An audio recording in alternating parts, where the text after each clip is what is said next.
I don't see how we can make bigger enemies.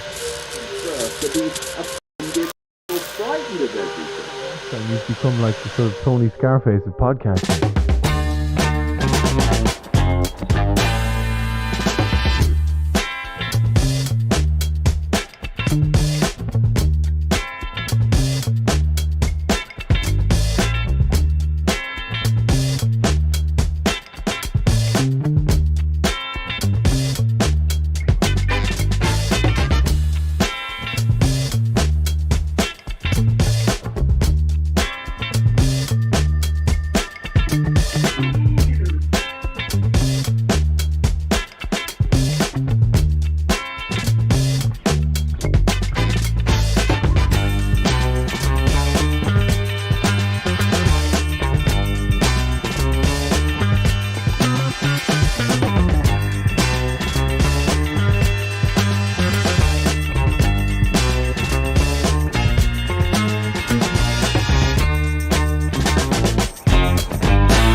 Hello, George. We're live. Good morning.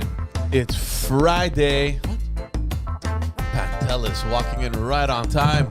Yeah, You yo. won't shut the fuck up, bro. Oh, yeah, bro. Shut the I fuck drove up, off, bro. huh? You won't shut the fuck up. God damn it. I'm like, yo, I gotta be somewhere. I'm fucking late. Can't you just fucking ignore her? No, I gotta fucking pay. Ladies and gentlemen, Poseidon producing the shit out of this one early in the morning at Poseidon69. You can follow him everywhere and he will follow you back. Like literally follow you. Yeah. In real life. How's it going, buddy? I'm okay. Let's talk about the news. There's many news things happening. You missed the most important day, which was this week, but you weren't feeling well. Oh, you mean the day where they said they were gonna invade the Ukraine? Which was a lie? A lie I'm not so sure. perpetrated by the American government. A lie which the countries around the Ukraine all said, yeah, we're living life like normal. We don't know what the fuck the U.S. intelligence is talking about. I don't know, because I've been reading different things. I was reading that there was. Where'd you read it, George? There was a lot of worry. Well, I was following the BBC and. We're talking about real and Reuters. non-NATO news sources. But you know what? This actually ties into 1984, Oh, God damn it. where they say there's always war, but there isn't actually wars. Oh, yeah, that we have been No, getting they- 1984 a lot. No, but they had mobilized a shit number of fucking troops there around Ukraine, and they had even brought them in Belarus as well. They said they were just conducting exercises, which they're allowed to do. Yeah, of course they're allowed to do, but there were reports that had the numbers up close to 100,000 troops. So? Okay, a little stressed, a little worried. No, I think Bro, Putin. they're surrounded by enemies. Who's surrounded by The enemies? Russians. Russians? Yeah. Okay. Yeah, They are. it's all NATO. What was NATO made for? Yeah. You tell me why NATO was made. Of course, it was made to defeat to separate the Iron Curtain. Okay, and right now, all around them, and they want to add the Ukraine, is what? NATO The question allies. is- the question- NATO, which by the way is me. If you're in NATO, a lot of these countries they want to get in NATO. Like, nice, we can get in NATO, so we get support. You don't get support. My country, Greece, is part of NATO. You know what they get? They get bullied. They get bullied by Turkey, another NATO member next door, and nobody does shit. But that's the why- European yeah, but- Union doesn't yeah. help you. NATO doesn't help you. It's all bullshit. You get in there to become a slave state for the United States of America. Slightly exaggerated, but sure. If Russia was my neighbor and they were fanning the flames of Russian separatists within my country, Or if Russia was my neighbor, I'd be like, send over more hotties. we got titty bars here. Hey, they're not all strippers, bro. There's some quality women. The Russians just are very upset about. I get it. I get the NATO, dude. How do you not get it though? If your enemies are mobilizing all around you, and then you're like, whoa, hold on a second. You can't have every missile on the planet pointed at us. They have a point, but at the same time, why are they mobilizing so much around you? 'Cause Is there perhaps something that you're doing that is scaring the shit out of everyone else? Yeah, you're sticking your head up. Look, You're like, fuck you. I'm not falling for this bitch. look, Putin wanted conditions. First of all, he doesn't want NATO allies stuck to his border. So Which I'm all for. Okay. Although the Baltic countries are NATO members, I think. Some of them, yeah. We are. Latvia. No. I'm talking about really stuck to his. Latvia, Estonia, and Lithuania. Everyone around them. Are they NATO members, those, or are they just No, they are. EU? They're I know they're in the NATO EU. member I understand. states. So, but anyways, in any case, I mean, there's not much fear coming from those countries. So they want conditions that NATO will no longer expand further east. And yeah, you don't have to go through the list. It doesn't matter. And they played their cards right. They're like, listen, okay, we're mobilizing troops. We're going to fucking invade Ukraine or whatever. They were bluffing. Maybe they were, because now yesterday they pulled back all the troops. Yeah, it was just a troll. So there's still negotiations happening. Everyone, people are still on the table thinking about what we're going to do. How can we figure out a solution where you don't cause a threat anymore to Ukraine? And, how, what can we do to kind of meet you in the middle? Stop threatening me. The only thing he wants is that. He's like, no, you're going to stop expanding towards the east. First of all, that's like this is like 9/11 at the Saudis and the Pakistanis, everyone that was behind the actual planes, them being like, it's not our fault, it's the fucking planes. If it wasn't for these goddamn planes, it's like, are you fucking crazy, bro? Are you fucking crazy? They're blaming the Russians for you can't mobilize every country around them to point rockets and missiles at Russia and then be like, what's the deal, Russia? Why are you mad, bro? It's psychotic. Yeah. And then Kazakhstan too, I think. So you can't. Kazakhstan trying to fuck them too. Yeah, that's the whole point. That's why there's instability in Kazakhstan. They're trying to take that over too. So come on, dude. You can't, and not the Russians. I'm talking about. It's not even the allies. This isn't even Americans. This is, I think, I don't know who the fuck is behind this. It's probably just defense contractors that want money from war. But this is fucking crazy. You can't surround a country, point your guns at it, tell it to go fuck itself. Every time something goes wrong in your country, you blame them. We blame them here too. The truckers, they said they're all Russians. They said Russians hacked that. That's why they're... Bro, just crazy propaganda. Yeah. Me too, I'd lose my shit. Yeah. I too would be very angry if I was a Russian. I don't trust Russia. Although I love Russians and I have Russian friends, Yeah. I don't trust that government, man. I trust it more than my current government. Oh, come on. Yeah. You know what? We've taken Very good point, bro. Yeah. No, it's not a good point. Look, we've taken a little side. We sidestepped democracy. Yeah, we drifted away from the highway onto like some dirt roads for a little bit, but the CBC is out there doxing people, calling people because they got the list of the donors of the. Yeah, that leaked. The information leaked. It leaked, and then as credible journalists, they went in there and they took advantage of it and started calling and harassing people. Let me ask you a question. Remember, because they're supposed to be good journalists at the CBC, how come none of them are putting that same effort into getting the list of Ghislaine Maxwell's clients out to the public? Something that I think would be more important to us. It would. It would. Or it's that old adage, friends don't fuck with friends who fuck kids, right? Is that the old adage that we're using? You missed last episode. Where I am angry. We spoke about Prince Andrew, who finally settled. Yeah. Settled his dick in some kid's mouth. How embarrassing is that? I mean, you've been spending what 2, 3, 4 years now saying she's crazy, I'm innocent, she has no idea what she's talking about. Yeah, I banged her. And then finally, deal. when the stress hits and the shit hits the fan because the Queen is celebrating her 75th or whatever the fuck Diamond it's called. Jubilee or whatever. Yeah, I don't know what it is. She's like, listen, I don't want any negative press. You fucking accept it. Say you're sorry. I don't give a shit if you did it or not. Unless it didn't come from the top. I don't know. It came from the top. Well, she kicked him out, right? I mean, they removed all his titles except for pedophile. He lost all the rest. So he came out this week and he settled. We don't know the amount that he's going to contribute to one of her charities, a charity of her choice.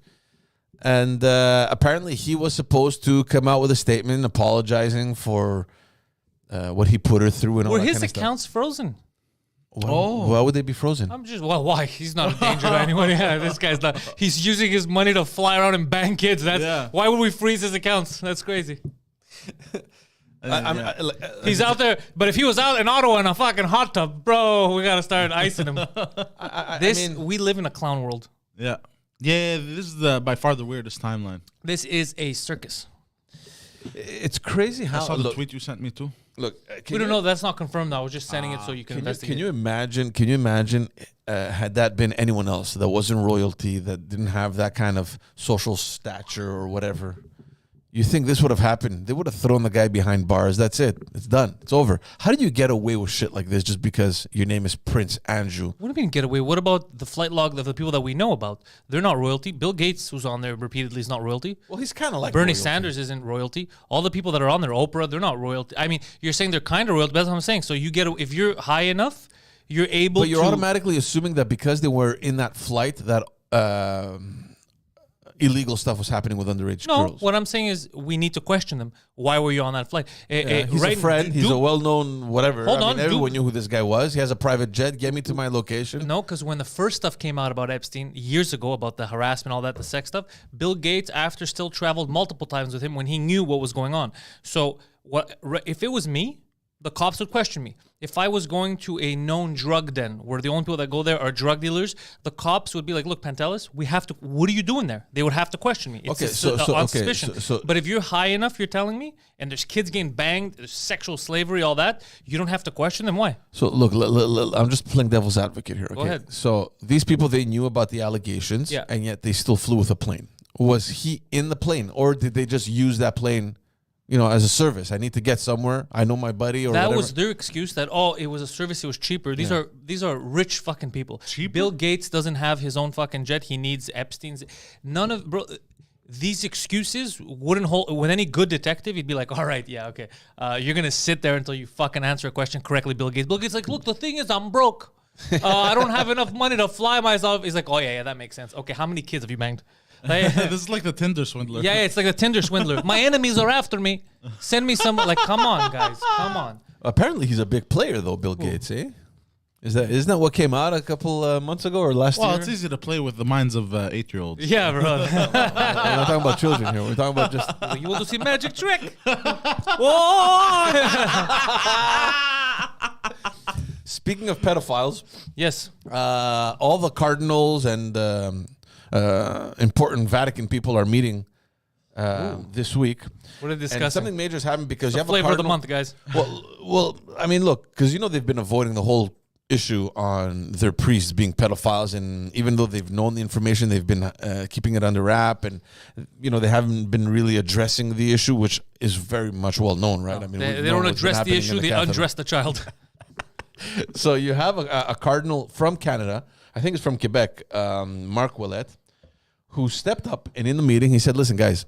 By the way, your coffee is better than when he gets it. Yeah. Yeah. Maybe it's a different Tim Hortons. Where do you go? The one next to the burger place. Burger King.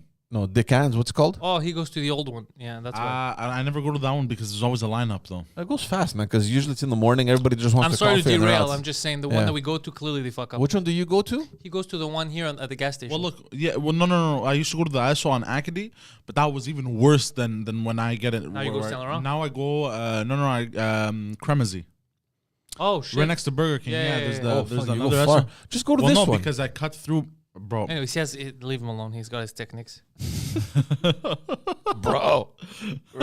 Anyway, so Cardinal, what's his name? Marc Ouellet stepped up in the meeting and said, "Listen, enough is enough. We need to come out and address the fact that this is a reality. We've known it, and we've hid it. From the people. So we're equally as guilty as the priests that have been committing these Go, atrocious Willett, go. acts. I like this. And instead of hiding these things, we should ask forgiveness to all these families that have suffered irreparable damage caused by our priests. So there's a little bit of a shakeup happening in at the Vatican this week. The Pope, of course, said nothing about that. He focused On Instagram asses. The Pope likes him of age. It's true. You remember this? He likes them of age. You don't. Oh, bro. What have I missed? Sorry. Focus on the show. Don't you remember the Pope? Yeah. He was liking asses on Instagram. Yes. What are you talking about? What do you mean? You don't know about this? Like he was liking Are you accounts. serious? Yeah, you didn't know this? Yeah, Instagram models. There's a whole thing. One of them was Naragara. Naragara, that was her, the Yeah. first one, and then she made the videos about her getting religion. Yeah. I guess the Pope didn't know how likes work on his Insta because he has an official Instagram thing. Okay. And then he started with Maybe her. it wasn't him. Maybe I'm No, sure he 'cause has then- people managing his Because then social they media. called it out and they didn't say there was zero comment. And then a little while later, I guess he forgot the fucking Pope, and he did it again to other hot models. Yeah. I think maybe it's a staffer or something. Nah, I Who think doesn't this was know? the Pope. I think it was a Pope. Yeah. I think it was the Pope because they're quiet. Yeah. Because if it was a I don't staffer, see the Pope scrolling through Instagram. Because if it was a staffer, He has his Instagram account. If it was a staffer, they would have come out and said No, but maybe it's a they want to staffer. protect the staffer, like they're protecting priests who've been Well, molesting there's nothing children. to protect. There's nothing illegal about it. Yeah, exactly. Well, it's embarrassing a little bit. At all. At all. You're, This is you're controlling my embarrassing. you're controlling my Instagram account and you're liking asses on Instagram. Well, on my Instagram, I like all kinds of asses, including pictures of him. Fuck yourself. You got to show your support. You gotta let them know they're doing something right. Let's get back to the demonstrations because we spoke a little bit about Wednesday, everything adding up to Wednesday. The demonstrations in Ottawa. Yeah, the Emergency Measures Act and all that stuff we spoke about. We're not Is going that to gonna repeat it. stand?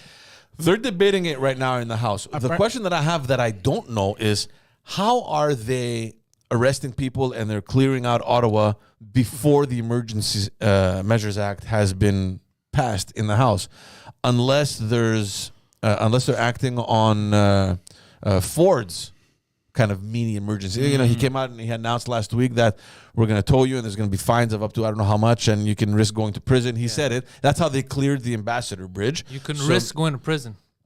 That's retarded. So Do you remember when the Indians in India were protesting? Yeah, we spoke about that last time. And then Trudeau came out and told the president, look, you can't be a bitch. You can't go against your people. You got to let them voice their concerns, man. What are you going to do? Arrest them? That's crazy. And like, Trudeau, they're mad at you. Arrest them!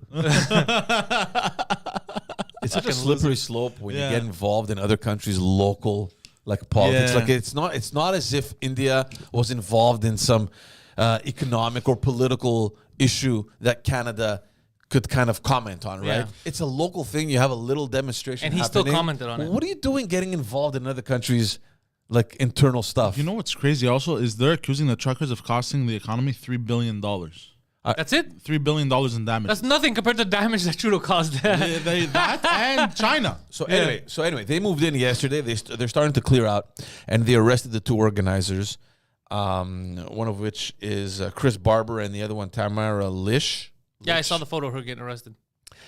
They knew about it. I think they were warned because Tamara Lich, she put out a video on Facebook. I think she was crying. She was anticipating that she might get arrested. She's like, "Look, I'm ready to live with it, and it's fine." Yeah. Here's the very strange thing about the convoy, because when it started, everyone threw their support behind it. Yay, let's go.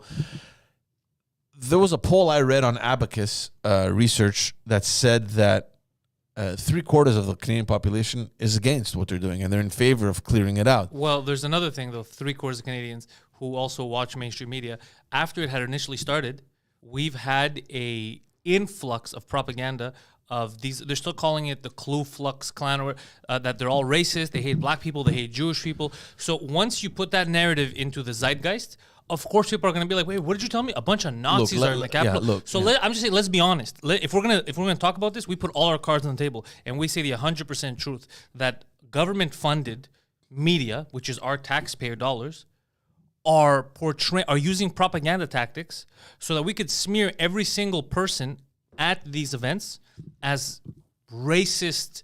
Nazis, this is wrong. If you're correct, if Trudeau was correct right now, he would not need to lie. The fact that he needs to lie and smear them means that he knows he's incorrect and he's grasping at straws. Look, here's the one thing that we need to understand. Obviously, within this crowd of probably very happy people that are just going there and partying because that's what it's become, right? Taking their kids, and they've set up bouncy houses and all this, all these little things. Like a Nazi. But within this group, you obviously have an infiltration of the extremists, which happens everywhere. Which happens in every demonstration. Bro, the Habs have a parade every time they win or lose, and there's people that are breaking into places. Exactly. So does that mean that every Habs fan has to lose their tickets? Exactly. And the fact now that they picked up arms at the blockade in Coutts, Alberta, I think that kind of, exacerbated. Who picked up arms? The blockade that was happening in Alberta, in Coutts, Alberta. That's the bridge. No, is it? No, it's. I think it's another passage into the U.S. if I'm not mistaken. There was a blockade, just like there was at the Ambassador Bridge, and I think it was the RCMP there there's a picture, dude. There's like 15, maybe to 20 guns and bulletproof vests and all this shit. They're not fucking around. So they're like, what the fuck are you doing in a peaceful demonstration with weapons, right? So I think that kind of turned people's mindset around, and they're like, there's probably like an extremist faction that has come into this I don't know. into this demonstration. You're doing the Russian thing again. No. Because you're like, it's a peaceful protest. We're gonna come arrest you, slash your tires, take your gas, and then when they defend themselves, you're like, "What are you doing, bro? What are you doing? Why do you have arms, dude?" It's getting ridiculous. It's getting ridiculous. I think it got ridiculous. And look, And I'll tell you when it got ridiculous. It got ridiculous when Ford even came out a few days ago and said that, "Oh, we got to get out of this. This is excessive. We've already passed the worst of the pandemic," which is what Fauci said yesterday too. The mandates need to be dropped. Even here, we're slowly taking them off. So Trudeau is fighting for what right now? He's fighting for his ego because the mandates everywhere are getting dropped. All he has to say is, "Yeah, I agree with this. They're getting dropped. Yeah. This ends." So he's refusing, and he'd rather use force. Why aren't we talking about this? This is crazy. again, I'll just play devil's advocate because in the beginning, But the mandates are getting dropped everywhere. yeah. But let me And normally, because of this, you would have all these individuals saying, "Okay, look, we achieved what we came to achieve. Let's go home." So what's happening now, and this is not me thinking that, right? This is from all the articles and all the analysis that I've been following. There seems to be a huge confusion about what this group is and what they represent. Because in the beginning, if you guys remember, they came out, they took a stand against Trudeau blocking the border and having a vaccine passport mandatory to cross the bridge. That was the initial thing. Yeah. And then when they realized that, look, it doesn't really matter because the U.S. has the same thing on their side. So Either way, you're fucked. It changed. So then it was drop all the mandates. We don't want vaccination passports. We don't want. I don't want to force you to do anything. I'm for that. You know what I mean? So that's what happened. And then now that they saw that different premiers were kind of making these announcements, it changed into no, we're here to stay because For what? we're going to force the government to step down. So it became slowly this what's the conversion message? into we're here to overthrow the government. Hold on. I've never heard. Yeah. Apart from CBC, I've never heard any convoy people. I've never even seen tweets. I've been following. I've never seen one person say overthrow. I was reading it, and a lot of the organizers, like her, what's her name? What's her name? Tamara Lich, and the other guy, Chris Barber. They have made public videos I'm of them waiting saying that we're here to negotiate with the government on them stepping down. It's like, That's fine. Who are you? Okay, look. Citizens, Yeah, I know, but a government, a minority government. Yeah, A minority government Which was that is ill- doing that is okay. illegally applying the Emergency but Act. they were elected democratically, right? No, not democratically. If they were elected democratically, you would need the majority of the people. No, they didn't no, get no. the majority of the people. No. We There have was to a stop democrat- calling no. ourselves a democracy. There That's was another thing. there was a democratic process that got these guys elected. The mandate that was given to them was one of a minority government, so they're going to have to live with that, right? Okay. And But in and living with a minority government, you have opposition, right? You table things, right. and it goes to votes. The way this government is working is they're not tabling anything. So you're calling it a democratic process because we were allowed to vote. But the second democracy needs to be applied, especially for big decisions, they don't. They go the tyrannical route, and then people look like idiots when they question them on it. I'm saying if we're saying this, we put all our cards on the table and we discuss it freely. There have been big mistakes by Trudeau's government. Okay. Big egotistical mistakes that I guess he didn't want to lose face, and now he's lost all credibility. He has lost all credibility. But what I'm saying is that there's been a transition in the cause of this movement. Again, not my opinion, right? From what I've been reading, which has slowly started to discredit him because in the beginning it was like, yeah, you know what, you're right. We should drop the mandatory vaccination, I the agree with vaccination passports.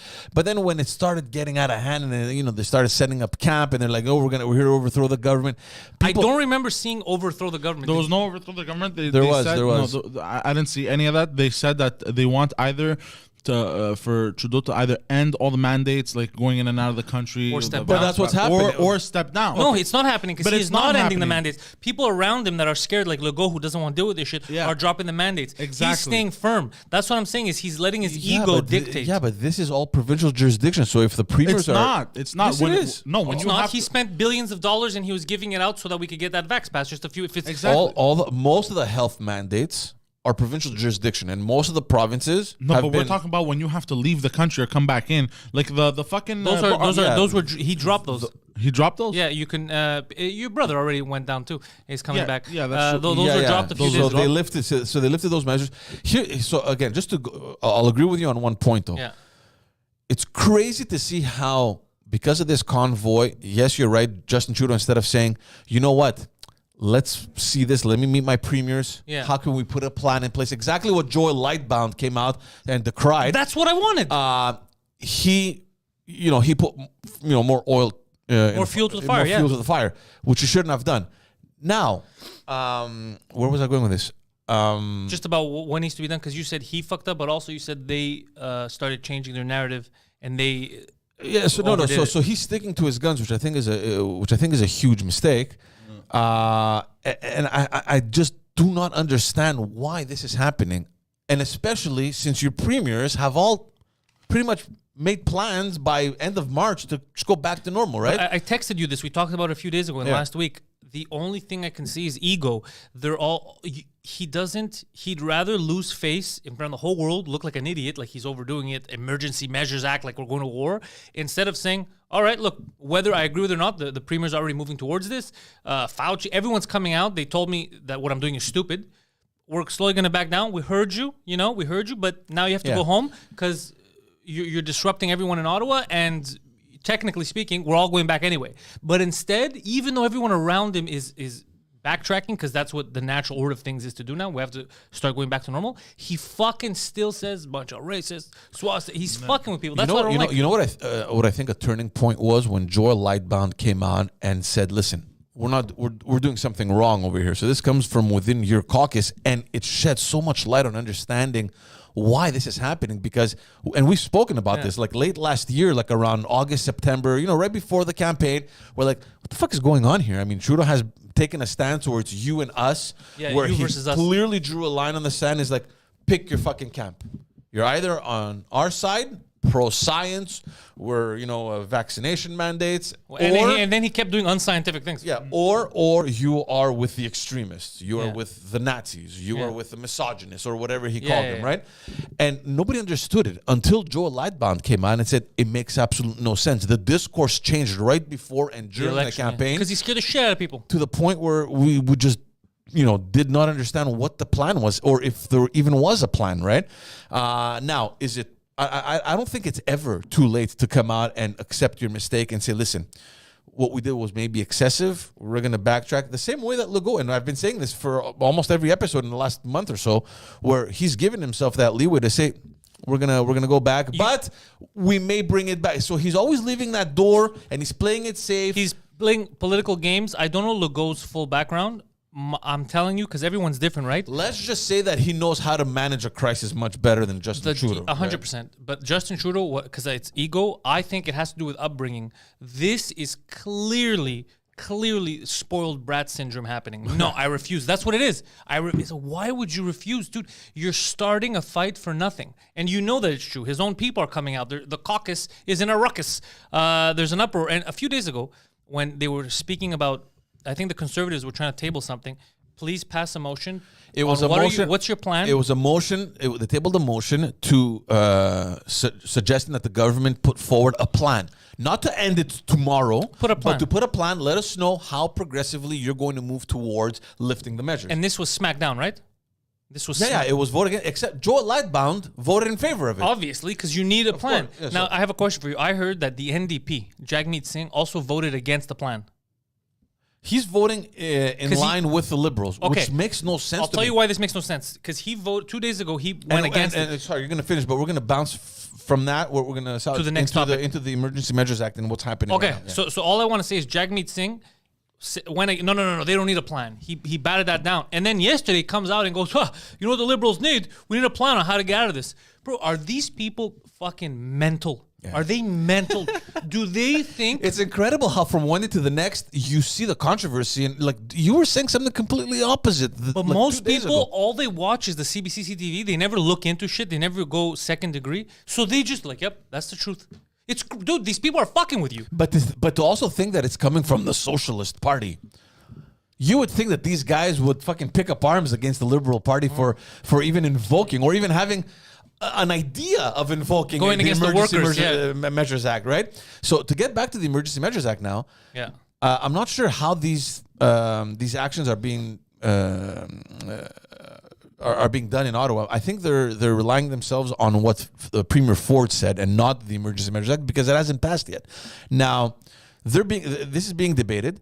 It's very difficult for me to understand how this is even being debated when there's contradicting elements in what Trudeau wants and what Trudeau's doing, because he wants to invoke the Emergency Measures Act because of whatever social instability or whatever is happening in Ottawa. But at the same time, you're lifting measures. So in the House, like, I mean, I'm just putting myself in the shoes of any MP in the House thinking, what's the point of this debate? Why are we having this debate when slowly, I mean, the Liberal Party of Canada is announcing measures, and they lifted measures in the borders, and all the provinces across the country are putting down a plan. What are we doing over here? Like, what is this for exactly? Like, where's it going to lead? For the great big show, my friend. So the frustrating thing is that for me, in my head now, I don't know, maybe other people think of this differently, but in my head, it's so contradicting. Why are you doing this if you are announcing and like practically you're doing the opposite? And then you look at the reality in the Parliament, and you know that off the bat, the NDP decided that they're going to support it, even before the debate was even launched. Like, that makes no sense to me. How do you make a decision before there's even a debate? Maybe something's going to be maybe something interesting is going to be evoked during the debate. That's going to, So look, if people they find it a little too complicated, like I don't understand what's going on, just to oversimplify it, essentially what they're saying is, no, I'm against you guys. I'm going to put in all these emergency measures. I'm against you guys because you don't want the vax pass. It's here to stay. While at the same time, on the side, they're like, yeah, we're getting rid of vaccine pass exactly, and the mandates. So it's crazy. This two-pronged fight, and then you have people online arguing with each other. And their argument is already moot because they go, yeah, I'm with Trudeau. We're going to keep the vax pass. No, that's already discussed. All that shit is leaving. He's just saying one thing to one party, another thing to another party. And by party, I mean people, individuals in question, not political parties. And he's leaving the rest of the country fight each other. There's civil unrest. There's families that are fighting for nonsense. Do you think it's just incompetence? Incompetence. It's gross incompetence in my opinion. But while all this is happening, it kind of puts perspective in understanding what Joel Lightbound was arguing. And it's like, listen, we're divided. Like, it's like we're our society has split in two camps. I don't want this. Now, by the way, sorry to cut you off there, George, because we got 2 super chats, and one of them is a little bit old, and I didn't have a chance to mention it. Jorge Rosales dropped 2 Aki Bays, which is $2 in the chat. He appreciates women like art. It's not a sin. Lol. He's talking about the Pope. Yes. That's not a sin. It's true, though. He's right. He's right about that. And we've got Black Anchors, dropped $5 in the super chat. Multiple CPC MPs. That's Conservative Party of Canada. Okay. Said in the House yesterday, the powers already exist to peacefully arrest, remove, protest. But that's what we spoke about on Wednesday. We were wondering, what is the purpose of the Emergency Measures Act when the criteria to invoke it doesn't hold? Because one, there is no state of emergency. It's not as if Canada's sovereignty is at risk, and it's not as if things cannot be done with the laws already in place. Yeah. So what's the point? Well, they also said, because they asked her, what was it yesterday? Freelander, she was saying how she has the list of donors and they're going to take action. Oh, they're freezing bank accounts, but of donors. So that means that if you went and you're like, I support this, I don't like the mandates, you're somehow aiding and abetting, they said, a terrorist organization. Guys, isn't this rhetoric dangerous and also absurd? Can we admit that? Yeah. Do you think it's dangerous and absurd? Here's the thing. You're a trucker. You're there. Maybe you're No, you're George. Yeah. You're George. You see the truckers are going. They go, we're against mandates. We're against kids getting, whatever the fuck it is. And you're like, you know what? I'll send $10 over there. Do you believe that you are some kind of a terrorist or? No, of course not. Of course not. But at the same time, this is where the confusion comes in, Pantelis, because in the beginning, maybe they thought that this wave is good, but then it's converted to something that, at least that we're told, is really not what it was in the beginning. So then why are the people who donated in the beginning, why are they viewed as terrorists? They should not be blamed. But I believe, honestly, that it has gotten out of hand. I think at this point, their message has been heard loud and clear. And because of the fact that there are measures now being lifted all across Canada, dude, go home, okay? I mean, you're causing so much harm to the people in Ottawa. You cannot just occupy a whole downtown core of Ottawa the way you're doing, like so stubbornly. But I'm with you, but they're both being stubborn because Trudeau, same thing, he's being stubborn. But forget about what Trudeau is doing and what he's saying. Look at practically what's happening. So, but it's not coming from him. He's saying the opposite. That's what I know, but that's what bothers me is that.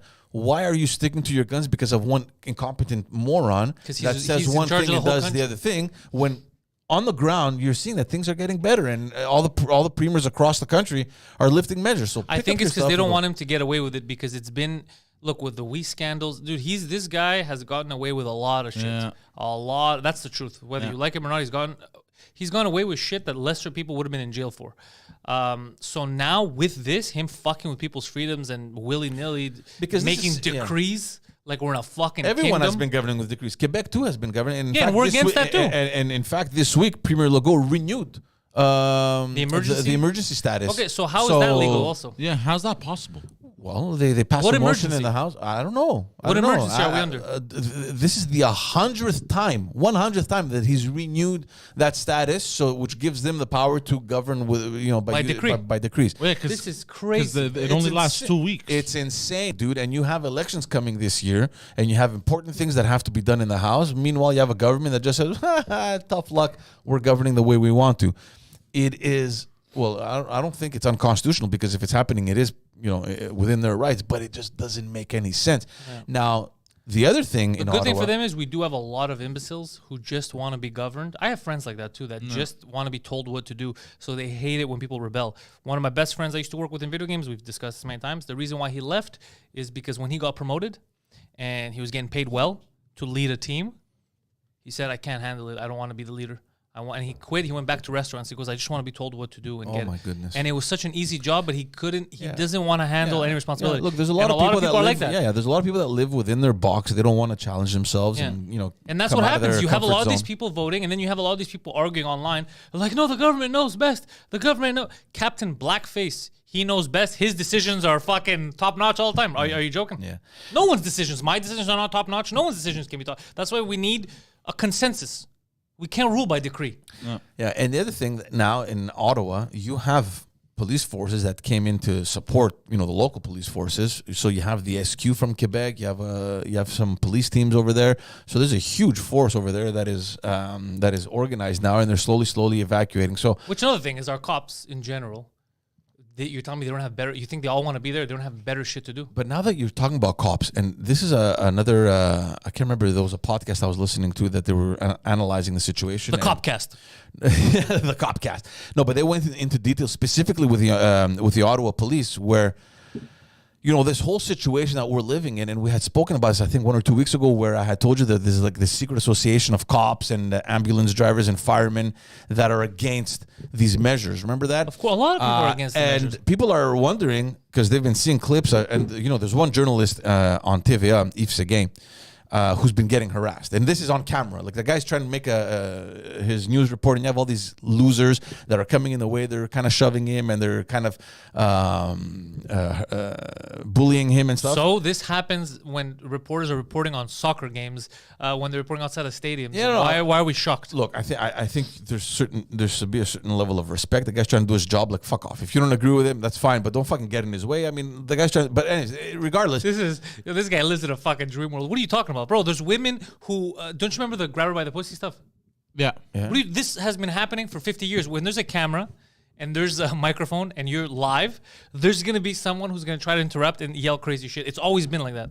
This is not specific to the convoy. Not always, but yeah, you're right. If you go into the middle of the guy with the hoodie, fucking right in the pussy. Yeah, remember that guy? Yeah. Every fucking where, bro, this guy. You're like, God damn it, bro. There's imbeciles, but the thing is that obviously the chances of that happening are way more increased when you're going into a crowd of thousands of people, right? Yeah. And especially a crowd of people that hates the media. Yeah. So anyways, all this to say that in those videos, you see these things happening, then you have the cops kind of sitting on the side watching, doing nothing, and people have been wondering, what the fuck are the cops doing? What do you want the cops to do? Yeah, I was about to say that. Okay, it's not illegal. It's not illegal. No, I'm not saying it's illegal. Not, bro, you could be on camera, I could be behind you and be like, yeah, you guys suck. There's nothing illegal about that. No, but what I'm saying is that based on China, it's illegal. It's not illegal. Based on this footage that has been coming out, people have been wondering, the cops are a little bit too relaxed given the situation. I get what you're saying, but they're not doing anything illegal. But I'm just leading up to the fact that the Ottawa police chiefs resigned. I think, was it early this week or late last week? I can't remember. And based on different reports that have been coming out. Do you remember Eric Andre, what they're saying in the chat? Do you remember Eric Andre? I think he went to the Republican convention or something. He was reporting. But it was one of the funniest things. Not only is he getting pushed, but it was one of the funniest fucking things. You never seen that? Eric Andre, when he's in the middle, I think he goes talk to Alex Jones. It's fucking hilarious. Really? You never saw that? No, never. I think it was a Trump thing. Bro, one of the funniest fucking things. We'll bring it up. We'll bring it up after. Yeah, I think I know what you're talking. I think So anyway, so there's questions that kept coming up on what the fuck is happening in the police force, and there was a lot of suspicion on a lot of members of the police just being very relaxed because they disagreed. They disagreed with whatever position and all that stuff. But at the end, and so that raised this debate on what are you supposed to do? You're a member of the police force. Your job is to enforce whatever The law. laws or Enforce the law. Yeah. Not enforce an opinion. So if they're not breaking the law, what do you want them to enforce? I understand exactly, but when the order comes from on top saying, okay, we're gonna have to keep it control, you're gonna have to do this, you're gonna have to do that, and A, B, C, D, whatever, and you're not doing it, so they believe that the resignation that came from the auto police is because there's internal issues in that police, and it's not the only one. We see that in Quebec as well, in other provinces. So there seems to be, I don't want to call it an uprising, but there's a huge portion of the police forces that are not necessarily in favor of conducting this sort of operation. You have a lot of police officers who got into the police force because of their convictions of the law. There's a lot of You're police asking officers. them There's a lot of new break the recruits. law. There's a lot of new recruits that decided to step away from their school, the police school, because they didn't want to go into this kind of profession under these circumstances. But that's what I'm saying. So you have people who they got in there, they've been there for years, they have certain convictions, like this is the law. You ask them, you're like, look, I'm in charge. I'm going to tell you today the law changes. The law is this. They're not allowed to protest this. They're not allowed to talk about this. So you have a lot of people that are like, whoa. No. This is against what I got. I got in there to enforce the law so that we can have a democracy. If you're telling me the laws only apply to people that agree with you, then they feel uncomfortable. I understand them. I'm not saying what they're doing is right or wrong, but I get where it's like me and you, we have this. It's a free podcast, right? If I start saying, whoa, George, you can't talk about that here. No, George, I'm against that, so you can't say that. After a while, you're going to be like, look, you know what, bro? Fuck off. I'm going to start my own podcast. I can't handle this. I came here because I thought we could talk. You're telling me I can't mention anything about Trudeau. I can't mention anything, so no. So I get where the cops are coming from. Now, at the same time, I also get where people in Ottawa are coming from.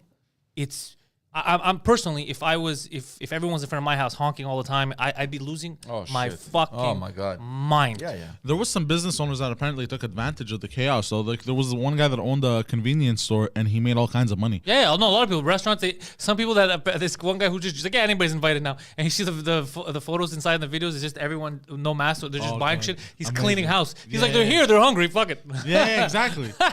That's the... But look, that's fine for businesses. Hotels too, they were getting rooms. What I'm saying is people who live around there, you're trying to catch a break, Can you trying to imagine, sleep. man? You're trying to sleep and all throughout the night. It's a parade for 2 weeks. It's a parade for 2 weeks. So it is crazy. I get that. But that's why I don't understand why Trudeau doesn't just fucking back down a bit and be like, yeah, we're already removing these mandates. Just fuck off now, go home because you guys won. Yeah. Doesn't want to say that. Yeah. It's incredible to witness this stubbornness, right? I don't know, man. Like an 8-year-old. And especially when it's not your jurisdiction. The mandates the mandates are provincial jurisdiction. And we're seeing all the provinces taking a completely different direction. You have Manitoba, Alberta, Saskatchewan, Quebec that already came out and told you better not fucking invoke the Emergency Measures Act in my province or against it. And you're still going forward with it. So why is there even a debate?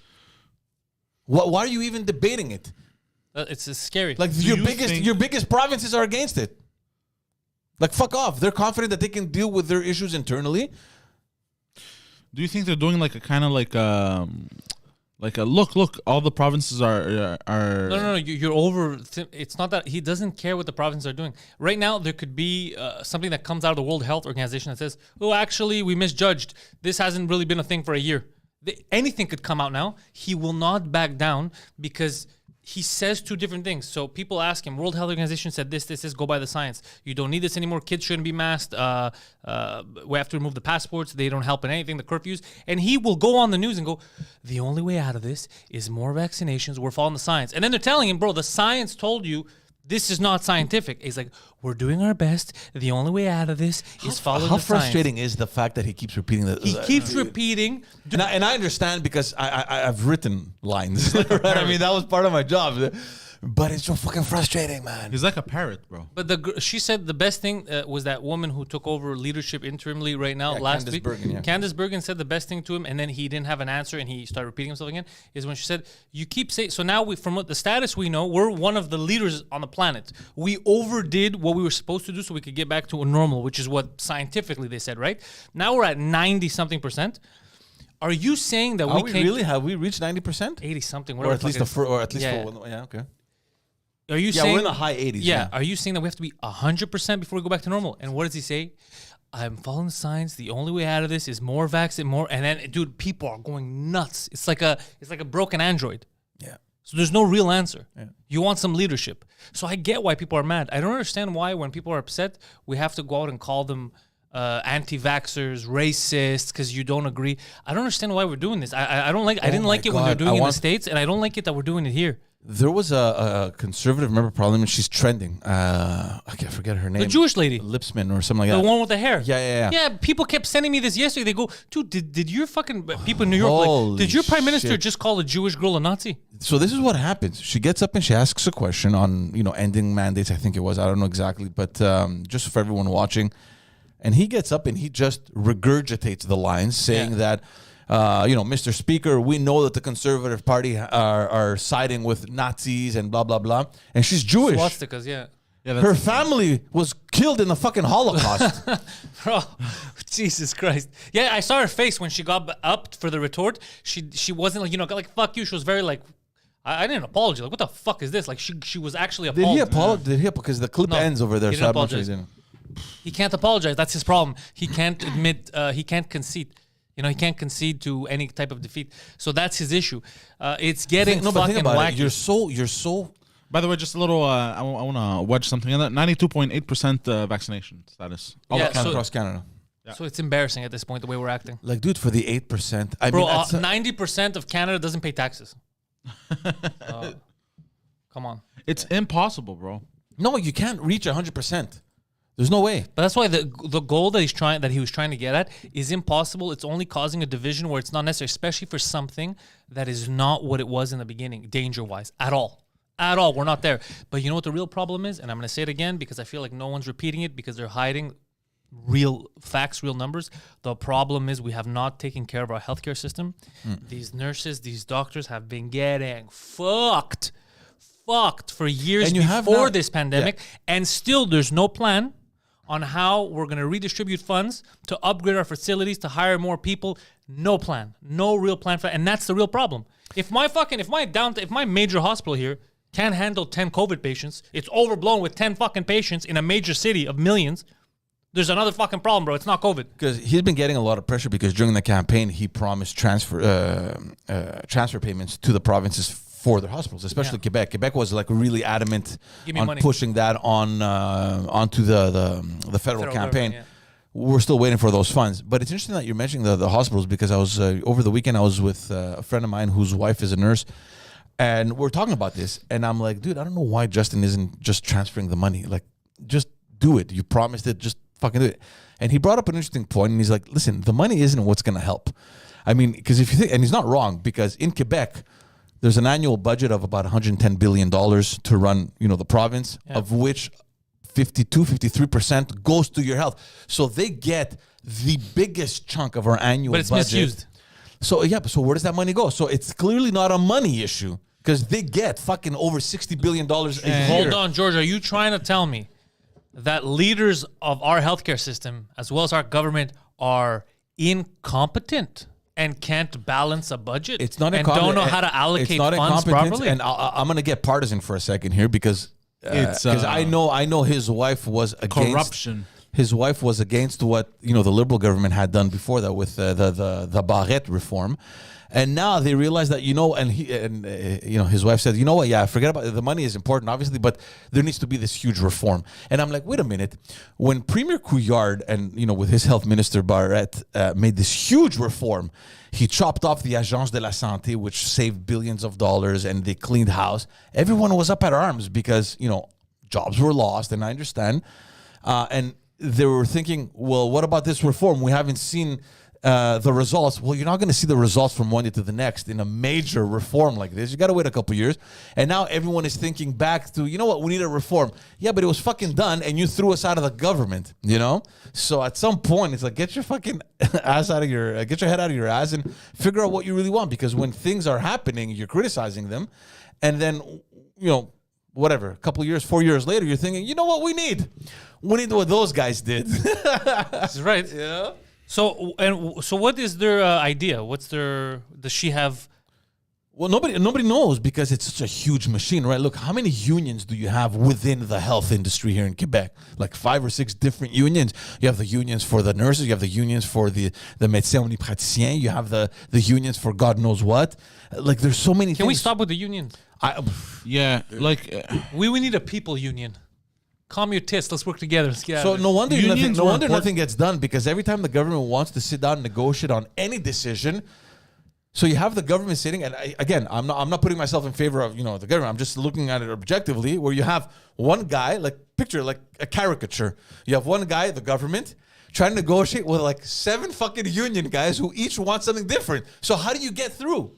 Yeah. This is a circus. This is bro. some commie This shit. is- You know what I Look, mean? unions are good and bad because unions are very good for the purpose of protecting workers. Yeah, in Let's the say- fucking 30s. Hold on, but this is what I want to say. But there's pros and cons. Look, So they're unless good you at work protecting now in a workers, mine where your life is at risk. but they're also bad at protecting shitty workers because shitty workers get protection too. All workers get protection. There needs to So- be a balance, is what it is. Yeah. It's something else. We need different laws. It's not unions. Unions were good, like you said, back in the day. We need some laws that govern the country that would protect every worker if they're good workers. But there are employment rights. The reason why unions still exist is because when you have huge industries like the health industry, I'll give you an example. How do you? Let's say the union wasn't there. Yeah. How would you go negotiate with the government? You understand? Like who would you send in the front? Who would speak on behalf of your industry? So that's Well, why don't you have? Okay, let's say you have nurses, right? You would have every hospital has their head nurse, the janitorial staff has their head janitor, the doctors, the ER people. Everybody has their heads of that, but they're not leading a union. They're in charge of that, and they represent each fact. So the nurses, look, the head nurses, like, look, my fucking nurses are overworked. We need, I don't know, at least 20 more hires in this next year. Well, that's to try what's to balance happening it. now. It's just that there's millions of dollars being spent Negotiating. just not negotiating, to fund the union. Can you imagine the money that comes in just from the paychecks of like thousands of nurses or thousands of surgeons or whatever it is? But it's a racket. It's a big scam, bro. I remember I used to work for a job. I used to work for a job. I never had one myself, but I did work for one. Yeah, it was Mr. Ajob. I had a Yeah. I work for Ajob. We work for a I used job. to, sorry, Sanjay I- Panjab. it didn't come out properly. I used to work for a place that was heavily unionized. Okay, Yeah. But what's crazy is the union laws, rules. Like one of them that didn't make any fucking sense was everyone that's full time gets 2 weeks paid vacation, but you don't need the union for that because it's already a law. No, not necessarily. 100%. Every job I've worked at full time, you get by the government 2 weeks paid vacation. They're not allowed to circumvent that. Is that? I'm not sure. Circumvent. So not circumvent, but they're not allowed to deny you. They can tell you like, oh, maybe you need to work here a certain amount of time to get that. Yes, but a full time worker at working for a company, no, you're entitled to 2 weeks paid Okay. vacation. So you don't even need unions for that. Like it's a outdated method of functioning. That's what George said already. Yeah. He said it was important in the 30s. I know, but I'm giving an example as to Why it's outdated. Exactly. Yeah. And it sucks because look, I have a friend that works in the construction industry. He's an engineer, so he deals with a lot of these projects. Construction, Well, White supremacist? Are truckers involved there? Yeah, for All sure. right. Yeah. So no, he's more on the consulting side now, but it's crazy because every time there's a job, he needs to fucking navigate from the union that represents the construction workers, the union that represents, I don't know, whatever, the builders or whatever. And then you have the unions that represent the building codes. And then it's so messed up. So messed up. Like, Yeah, I don't even know how work gets done here in Quebec. I'm getting stressed out thinking about what you're saying. A lot of these people, they've just left, which is why there's very little development here. Everything is in Ontario. They're like, fuck that shit. Let's go. You know how many contractors I know that do not take jobs in Quebec? Even though they're from here. Yeah, they just do work in Ontario. I mean, what? It's an hour away. You go to Hawkesbury or whatever, Ottawa or whatever. You know what I mean? Yeah, so they do that. So anyway. So George, look, you know Justin personally. You've been involved in politics for years. What would you suggest be done moving forward? While I think we can agree, the one thing we could agree on is that this type of rhetoric is very dangerous. I don't think you like either seeing Canada in this state of you're a retard, you're a racist, you're this, you're that. I don't like it at all, right? To me, I'm disgusted. I've never been embarrassed being Canadian except for this week. This week has been fucked up with Trudeau and all that shit.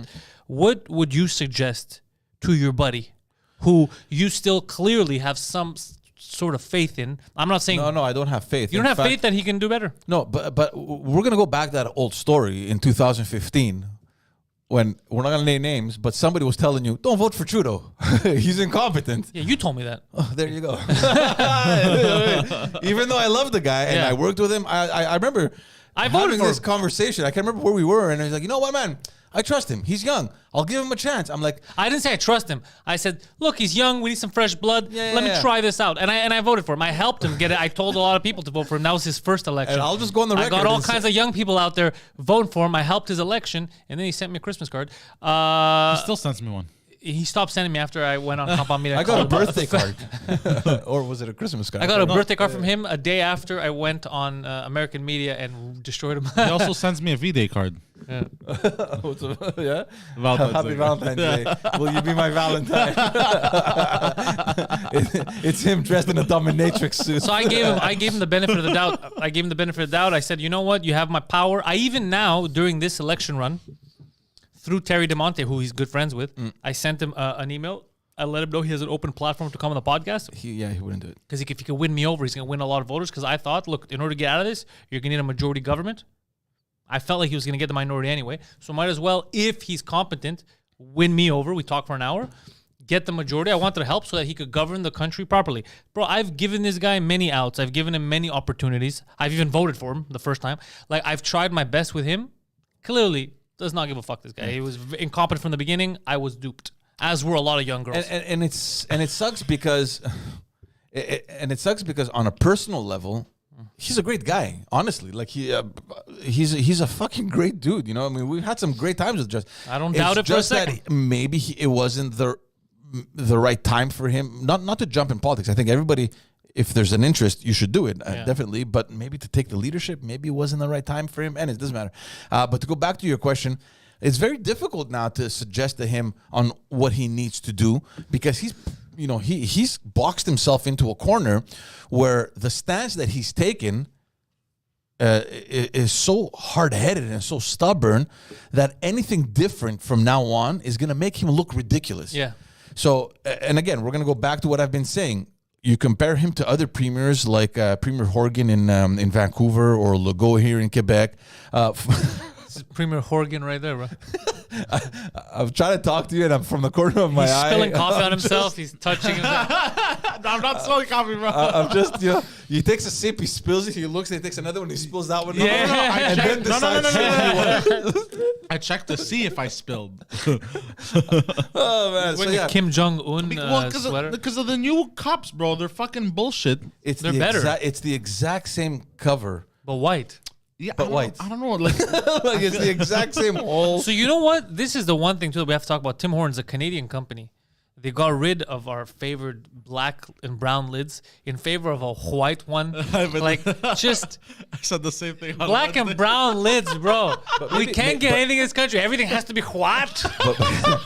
But maybe it's because they want to match and stuff. It's yeah. It doesn't appealing. look visually. It's not appealing. These It's blacks only and browns, aesthetic, bro. But it's also. Bro, but I'm just saying. Maybe Timmy's, it's an Olympic come on, thing, guys. right? The red and white supporting. Come on, guys. The games, and it's whatever. Red and white is also the colors of Turkey. Oh yeah, sure. I had nothing on that. It was just I don't know why I said that. So, They're changing their name globally. You know that, right? What? Erdogan said he's tired of getting compared to the animal. I swear to God, in English. So it's gonna be Turkey in English too. You didn't see this? No. Yeah, because he goes to. But I'm sick and tired of people confusing us with the animal. There's and we're no like, way. well, no one's actually confusing you. No one's like, I'm gonna travel. So to he's gonna Turkey. swap- And so they're he's like, gonna you're gonna jump on a bird. Like no one. So he's gonna swap the Y in the E. Yeah, he's Turkey. You didn't see this? I'm not making this shit up, bro. I'm well versed insane. in what they're up to. Yeah. But hold on, Greece doesn't change the name because nobody mistakes us for Greece. They should change it to Hellas. Yeah, like everyone. Yeah. Yeah, but they wouldn't call it hell ass. Hellas. The Welcome H to is silent. Hellas. Yeah. The Yeah. H is Alas, silent. just Yeah, alas. alas, yeah. Yeah. Anyway, but to get back to your question, I think that he's realized it, and you're seeing it because he's kind of lifting measures. But at the same time, he can't go too extreme and say, because then he's going to look like an idiot. Yeah. Which again makes, we're going back to the beginning.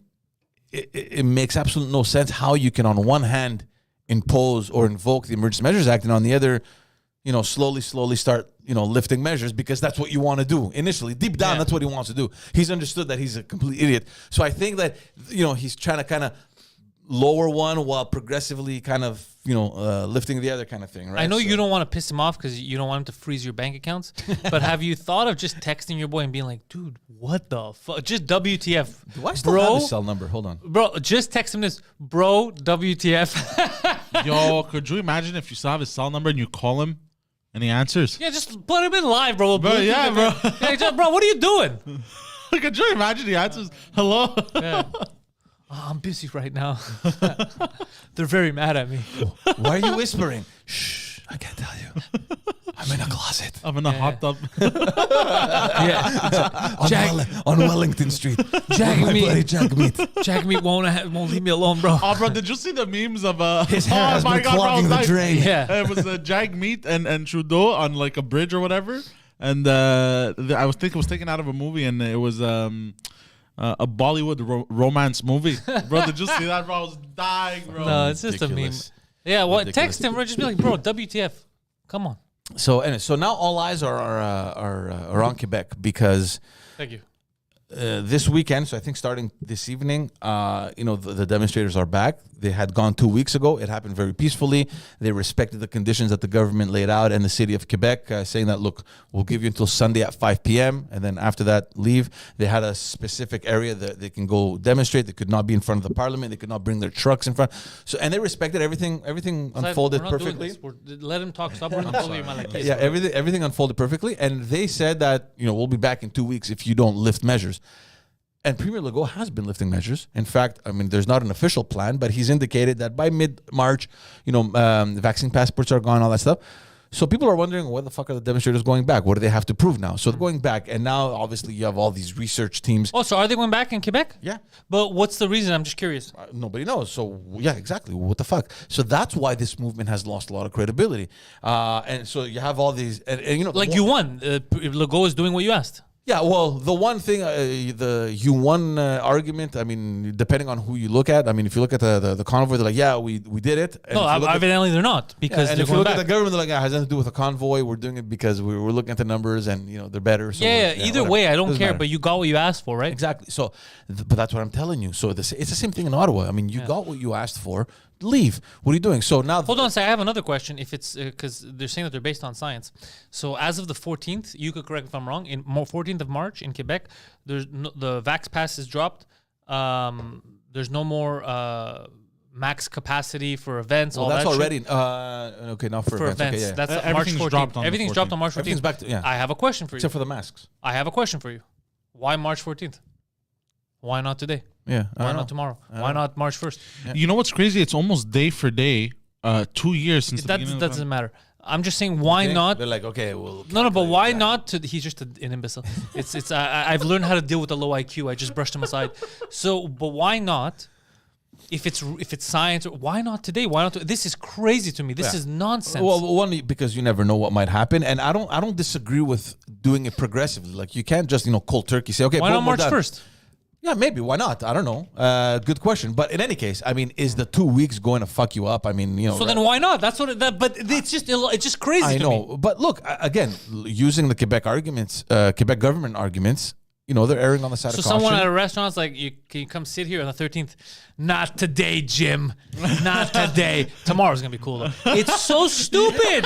It's so stupid, guys. You got to start questioning. They're playing you for fools. There's a lot of things that make no sense, but among which this demonstration in Quebec, you have Rambo Gauthier and all Who these. the fuck is Rambo Gauthier? There's There's a this guy named Rambo. Yeah, Bernard. It's a nickname. Bernard. He's a union leader from up in Sept-Îles or somewhere, and Pantelis. he mobilized all these resources, and you have all these big fucking goon-looking guys that have They're mobilized. weightlifters. The union of gym Dude, members. these are guys that you see on the street, and you're like, "Fuck, let me just cross over to the other sidewalk." You know, they're very intimidating people. Okay. And What's their goal? I don't know. They're going back to demonstrate because they said that we'll be back in 2 weeks. But dude, the fucking measures are being lifted. Fuck off. Hold on. Stay home. So they went to protest the measures. Yeah. They left. The government's like, you know what, dudes? You're kind of right. We've been discussing this anyway. The measures are being dropped. And then they came back and they're like, listen, we fucking told you to drop the measures. And like, yeah, and it's what we did. Yeah, so what's the point? debate? Exactly. So and in addition to that, I mean, look, it's been 20 days now since this whole thing with the convoys has started in Quebec. So you have there's a lot of people in those research departments looking into these things and who's behind them, and let's look. But I don't understand. What's the point? So it appears that you're protesting to drop the measures. The measures have been dropped. What's the point of what do you protest? I don't get this. Well, that's what we just started, and even in Ottawa, and even in Quebec. So, in any case, what I'm trying to get Ottawa, to, I get because there he's not backing down, but here, but he's not responsible. That's what I've been trying to tell you. It's fucking provincial mandates. So who cares about fucking Trudeau? They do. Yeah, Evidently, who they cares? do. Leave him. You know, it's done. And anyway, so one of the people that is behind the organization of, the convoy here in Quebec with Rambo Gauthier and all these other guys. Rambo Gauthier. Yeah, Bernard Rambo Gauthier. What a name. Is this guy by the name of Stéphane Gagnon, and he's a well-known member of the Hells Angels. Oh, nice. So you see, you have stories like this that come out that just fucking cloud. But what are the Hells Angels protesting? Is it motorcycle rights? No, they're not protesting. Again, you're taking one little thing and the media now is sensationalizing. It's like, because of one guy now that is part of the organization of this mobilization that necessarily Hells Angels is behind it. I mean, let's not fucking go to the extremes either. But as the media, you're like, why is this guy associating with Hells Angels? Why not? Because it's a criminal organization. Bro, let's not go that far. It is a brotherhood of cyclists. Like, would you fuck with this guy? I know that guy. Yeah, that's Rambo Gauthier. Yeah, we were having coffee the other day. Yeah, bro, that's my homie. So that's what's happening in Quebec. So I don't know. Personally, I like the I Hells just hope things won't get out of hand.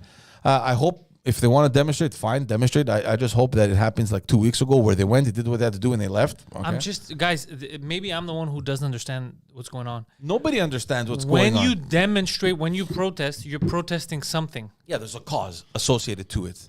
I don't know. What do you? You're going there. You've organized, and nobody knows what they're protesting. Which is why I think this whole convoy idea should have just fucking died 3 days after it started. Well, no, because 3 days after it started, they weren't dropping them. It took a week.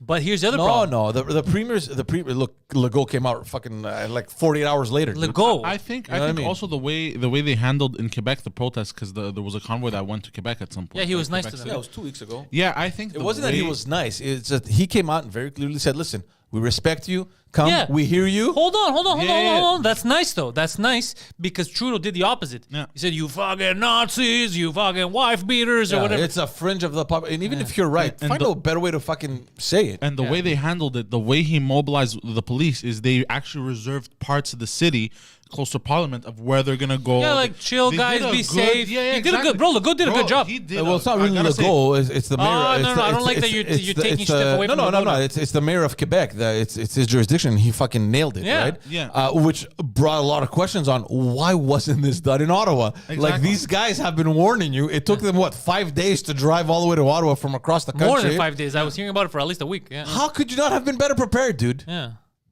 You're 100, dude. I say, And then you're like, I don't know what to do, guys. I'm sorry. Do we bring in the army? We need the OPP. Like, dude, what the fuck, dude? You had like 5 days, let's say a week to prepare. How did you mess this up? Like, I was actually impressed with the way they handled it in. and by the Quebec way, City. I don't know about the truckers, but regular people crossing the border to the States aren't showing their vaccines, aren't showing any status or anything. They're not even asking To the US? at all. Zero. Well, I don't know, but Well, I know from him. Yeah. My brother. His brother just when did bounced they 2 leave? days ago. Maybe they lifted the because look, when this convoy started, I know because that's what we're following because it was brother all drove about through. it was all about the vaccine I know. passport at the border, and the problem was in the U.S. side as well. So But maybe I'm telling you, his Zero issues. zero issues, and he's zero. not the first person I heard. Yeah. 3 other people I heard from, and this was a month ago. They crossed the border, the land border. Not I don't know about the airports, but the land borders, and they weren't asked anything. Nobody cares, guys. Nobody cares anymore. You remember? I think it was like last year we were talking about how we're going to come back to normal with all these things that have been imposed. And I can't remember who was saying that. Look, eventually people are just going to I think be people fed are up gonna- and say, yeah. you know what, fuck that shit, just go with. Yeah, and just then go in. slowly, it'll become the norm. Especially when and- 90% of the country. Look, what I'm saying is, for it sucks for the people of Ottawa, like that have to live around that shit. I 100% understand. I also understood the 100% the truckers needed to do something, and they went out there. And you know what? It made a difference because it caused a chain reaction around the globe, and it changed mandates around the globe because people panicked, like, ooh, fuck, okay, there's a lot of people when they have trucks. So great on that. But right now, because Trudeau's being a dick, we need to pivot. We need to pivot in the sense that the provinces are dropping, so that's perfect. They're dropping the mandates, which is logical. That's following the science. And they're against the position of the federal government. On the Exactly. emergency So law. you need to, instead of, which I agree, we need to hold Trudeau accountable for his mistakes, but I think there's another way to do it. Instead of holding him accountable by still fucking around, you should show solidarity to the premiers and the provinces and the regular people who are against him and are dropping stuff and try to work together with them on holding him accountable, whether it's by vote in the parliament or something, instead of still continuing. Because right now what they're doing is they're just busting the balls of people who live in Ottawa. There's Because Trudeau another- personally is not affected by this. Let's be honest. Trudeau's not listening to these fucking horns. There's He's another not the people that are personally affected by it are the dudes that live there. Yeah, there's another theory, and I think this is far fetched, but I read that somewhere where, this position, this extreme position, which in my opinion divides the people, it comes, it isn't coincidental in the sense that two of your biggest provinces are headed to elections this year. You have Ontario that will have elections by the summer, and Quebec, unless Legault calls it earlier, should happen in October. Is there anyone else running that we know in Quebec? Like, I don't even know how he could lose in the sense that he did a lot of fucked up shit, but I don't know any of the names of anyone else. You mean the leaders, or Yeah. Well, there's Dominique Anglade, who's the Liberal leader. You have Éric Duhem, whose party, by the way, is third, right, in vote intention right now. Éric Duhem is the guy who did his podcast here. Yeah, he's the Conservative Party of Quebec, but nothing to do with the Conservative. He's But much he's also more. the guy that showers with his parents, Yeah, with his no? parents. Yeah. It's questionable.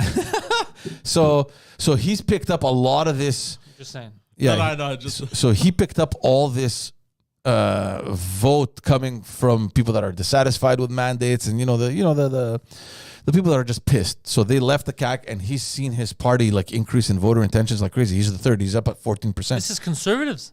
But it's not. Don't think Conservative Party of Canada. It's just the same completely- name, but they're different. It's not the same name. It's Conservative Party of Quebec, and they're much more kind of libertarian. They're much closer to the People's Party. PPC. Yeah. But isn't the PPC, which has some good points, I feel like the PPC feels low budget. Like the way it's run and everything, Maxime Well, because Bernier, it's a brand it new feels party, low and budget. yeah, of course, it's one guy running the show, dude. Yeah. Same thing with Duhem. It's just that he's taken advantage of the situation over the last 2 years, and he's brought up the membership. There's a lot of money. Like the guy has really worked. capitalized on what is happening, and he's picked up all the population that is against measures, and so that's. And I would tell you probably over 90% of the support that party has is that. Interesting.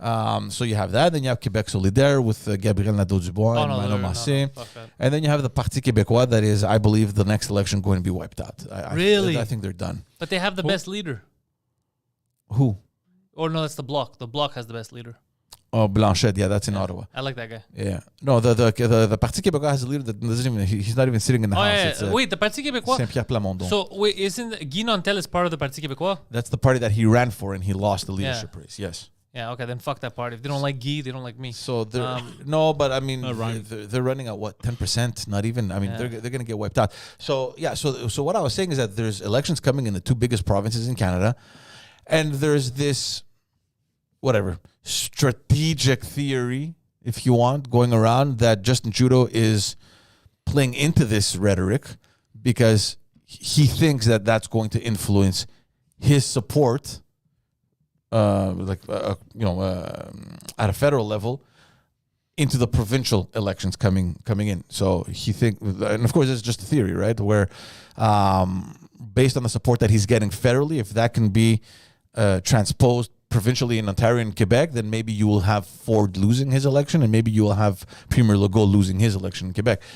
I think it's really far-fetched because Legault's support right now is fucking through the roof. So He had dropped a couple, and then he started changing the mandate. yeah. So you think it's going to go back up because the mandates are gone? the 3-4 points are negligible. But They do you fall think within the margin of Quebecers... Hold on, error. because I don't know who replies, because I wasn't asked, for my opinion. So I don't know who replies to He's these. still at around 43% support. So What does that mean? Who decides that? No one asked me. I know. I mean, So I'm just saying we don't. well, yeah, but that's why do there's you a think margin of error. I Quebecers- mean, it's a poll. So 2 days ago, what came out? He admitted 2 days ago that Vax Pass, they have no documentation, no evidence that the Vax Pass or the curfews does or did anything, right? That's what he said. He says, we did it, zero science, we invoked this, especially the fucking curfew, took away your rights. Do we believe here as a team, and I don't know, it could be true, do we believe that Quebecers, who are rebellious, freedom lovers, are going to forget the fact that this guy, through zero proof, decided, fuck it, you have a curfew, you got this. You think they're going to forget that their rights were just extinguished like this by some guy on a whim? No, but then again, also a lot of the places that support him, a lot of the people that support him come from places where even though there was a curfew, they didn't give a fuck. Yeah, it's a good point because You know a what lot I of mean? his support comes from the regions where, well, now in the last last 8 months, the curfews and all that were uniform across the province. But in the beginning, if you remember, they had zones, right? Yeah. So you had Montreal was on lockdown. Meanwhile, I don't know, the northern of Quebec, there was practically no measures. So, and this is his base. So, look, I think that. So you think maybe because his base, none of those rules were applied? I am They still convinced- have a mentality of it didn't affect Look, us. I'm convinced. That's fucked because then he'll win, yeah. I'm convinced that there's going to be a shift in away from the pandemic and all this health talk, probably towards the end of March, April, and then he's going to start hitting the nail on the nationalist agenda and all that stuff that the French language bills and all these things that he's been working on, and I think that's what he's going to use to lead into the campaign.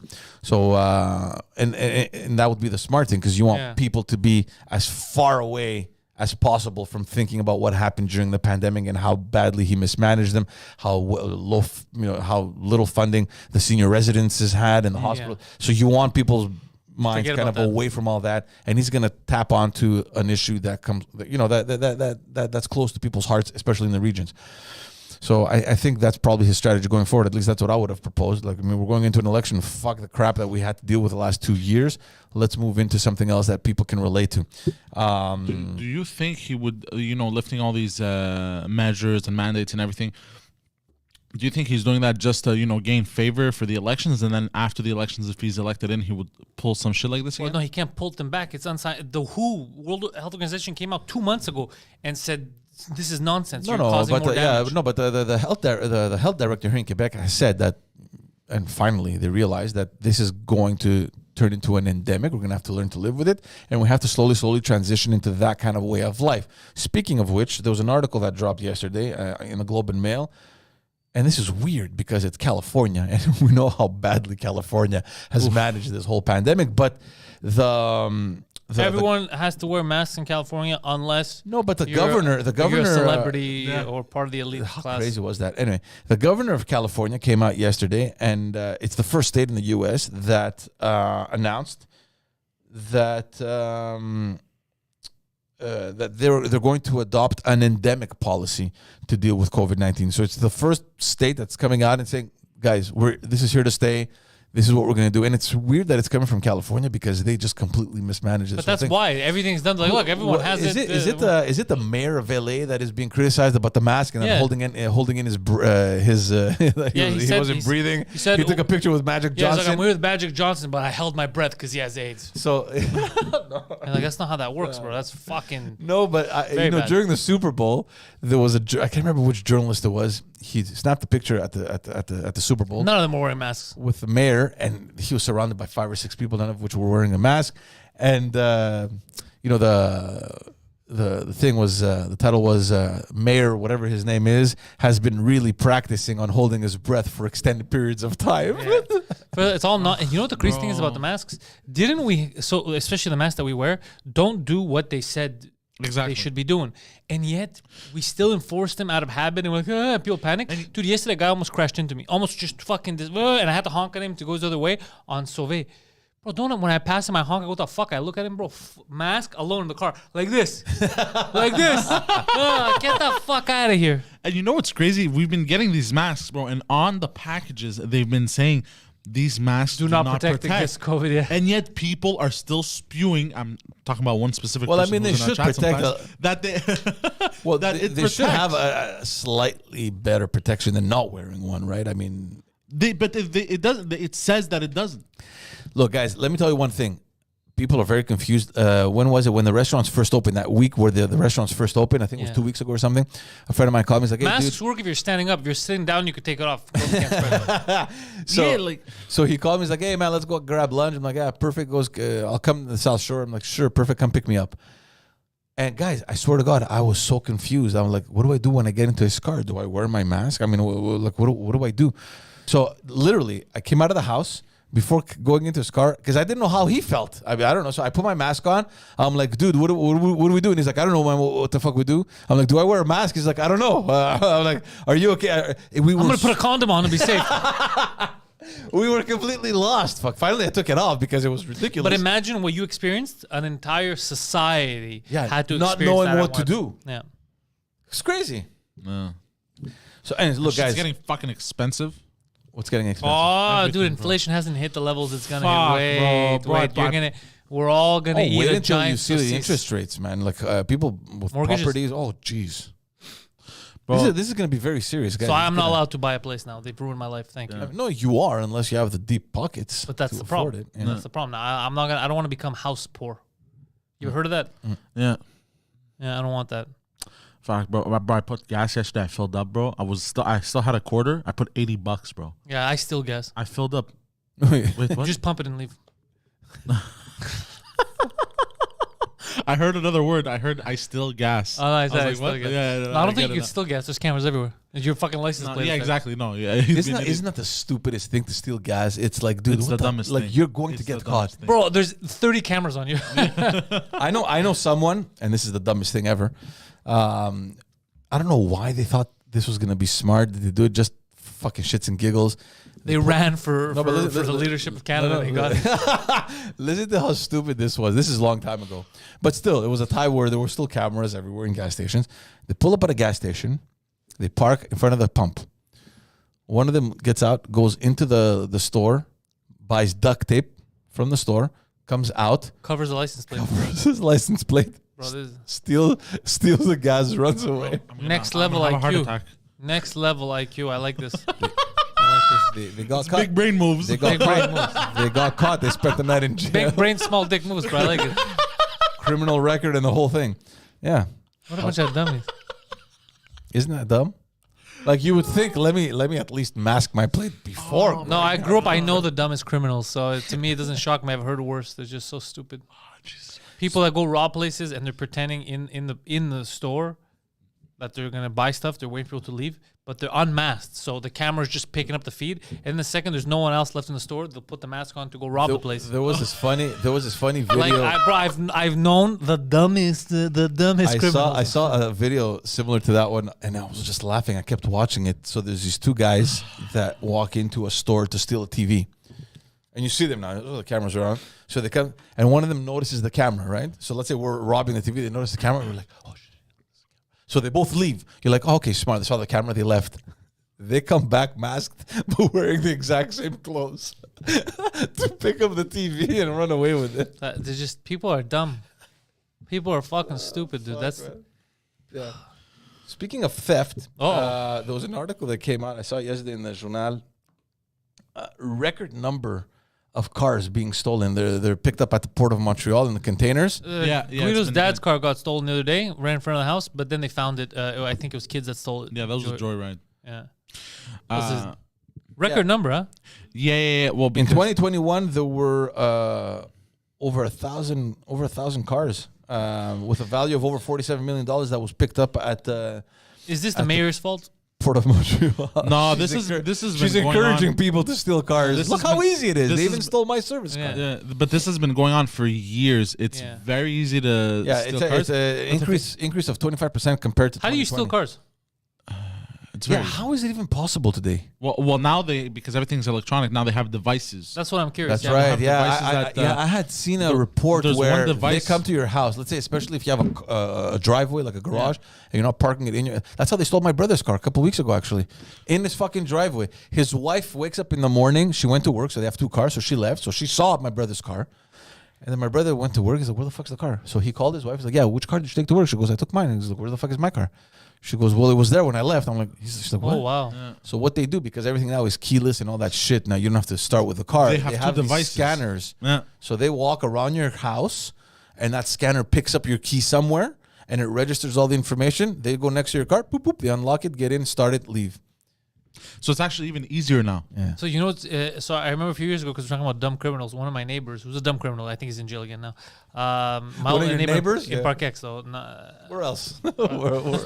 He asked me to go over to his house to check something. He's like, "Bro, I got this device. I don't know if you could read these instructions because you know about this computer stuff." And like everything was Chinese. I go, "Bro, I don't speak Chinese." He's like, "Yeah, but it's you get it. No, it's like technology stuff." I was like, bro, I don't know what the fuck this device is. He goes, it's you capture signals, bro, from cars, like people's keys, and then you could steal the car. And I'm looking at him, I go, bro, you're gonna steal my fucking car? And he's like, no, I'm not gonna steal your car. I go, then why would you need this? He's like, steal other people's cars. And I go, I can't use, first of all, I don't know. He's like, I thought you would know. It's computer stuff. I go, I don't speak Chinese and I don't steal cars. How could I know anything about, Bro, you know what's crazy though is that there's a smart Chinese person in China.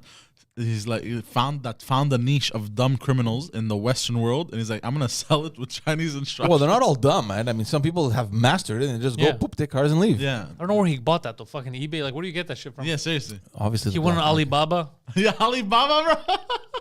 It's so stupid. Whatever happened to that guy? Who's the Chinese guy? Ma, what's his name? Zhang Mu, Bagbu, whatever. Jack, the fuck. all we Jack know- Ma or whatever. All we know is he spoke out against the government. And then he disappeared for He a while. disappeared for a while, came back, didn't look too well. He's No. like, and He's he back now. apologized. I haven't seen this guy in like 3 years. And then he's He been out came of the back news and cycle. and he looked fucked up and he's like, the government. you Even guys skinnier than what he was? Yeah, and he's like, you misunderstood. They're the greatest. Yeah. Speaking of Park X, guys, and again, I love Park X, man. It's the Goddamn right. hood. It's you know, it's in your heart. But coming over here, I didn't take the carry because it was crazy Shit show, traffic. yeah. So I came out on whatever it was. I gotta go to your neighborhood after, like around 5, 6 o'clock, 4 o'clock or something. Is it gonna be a good drive? Yeah, I don't know. Leave a bit sooner. Oof. So I was coming here. So I got off on Queen Mary and just took the service road and then turned on Jean Talon to come down. And the streets were nice and clean. I mean, obviously there's snow everywhere, but they're nice and clean. As soon as I crossed Lackady, oh no, it was Rockland. Sorry. As soon as I crossed Rockland, going Get into Park X, yeah. guys, it was literally as if there was nothing that was clean. Nothing. Yeah, welcome to the hood. It was just mountain. I'm like, what the fuck just happened here, man? There was snow. I was driving perfectly, and then it's like my lane disappeared. Yeah. Like there was just snow. I'm like, where am I going? And I was just swerving to They find don't a really way. care about us. Ta, ta, ta, ta, ta, Almost spun out today. Yeah. I made a nice spin today too. Yeah. I'm driving. I'm gonna accelerate a little bit, and my car started doing this. Ooh, yeah, you lost your I was ass. like, oh, I'm gonna slow down.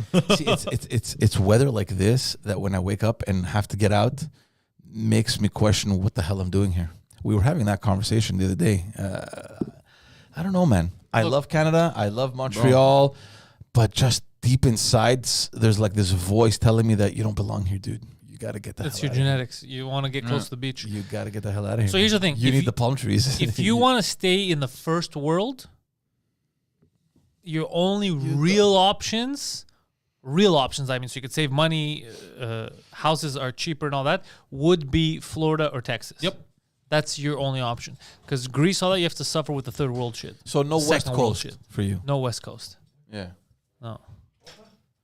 Yeah. No West Coast because California is a desolate wasteland. And taxes are very, very high. Right.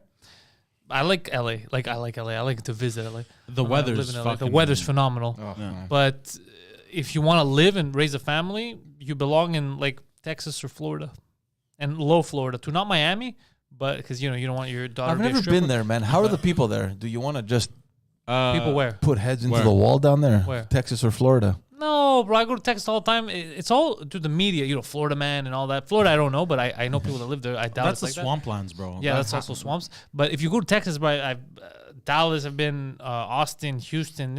I wouldn't live in Houston, but I mean, they're not. It's not what they put in the media. They're not cowboys and Yeah. they're polite. It's complete nonsense what they tell you. I've been there so many times. I think also when you know everyone can kind of murder everyone at the same time.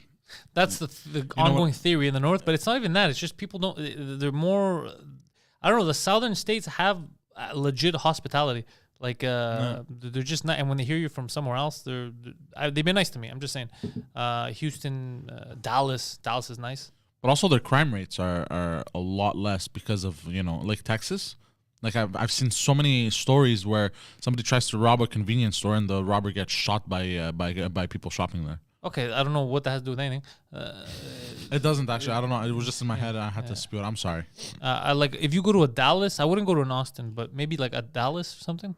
You and the family, you'd be good. You could live in one of the suburbs. Yeah, man. And they have nice, bro. They have. They do have bad drivers though. They're very, very fucking selfish. But that's everywhere. Yeah. Even here, the worst drivers I've ever seen in my life are in Montreal. Yeah. By far. Not only that, we have bikers, like cyclists. No, but winter. actual drivers here in Montreal, dude. I don't know how. I've told you the story where I almost killed a cyclist, like in the middle of a fucking snowstorm, like a couple years ago. Happy accident almost happened. Yeah. I've said it, bro. It's like driving in a video game in Montreal. Yeah. It's bro. You never know what they're gonna do. Yeah, you never know what sporadic turns, changing lanes. I don't know. It's like shifts, honestly, it's like this roller coaster of emotions because you want to get the hell out of here, but then when you're thinking, "Fuck, where am I gonna go?" And you're like, "What's better than Canada?" Like we're not that bad off here. I'll tell you, it's just that we're so used to all the crap that. We have Stockholm syndrome. So here's the truth: habit is a motherfucker. A lot of people even stay in abusive relationships just because of habit. Yeah. Okay, the truth is, being a traveler. Before the pandemic and having gone to all these places, I know what keeps me here is just the ties. Like I like the comfort of knowing if I need a mechanic, I know where to go. If I need a plumber, I have my friends.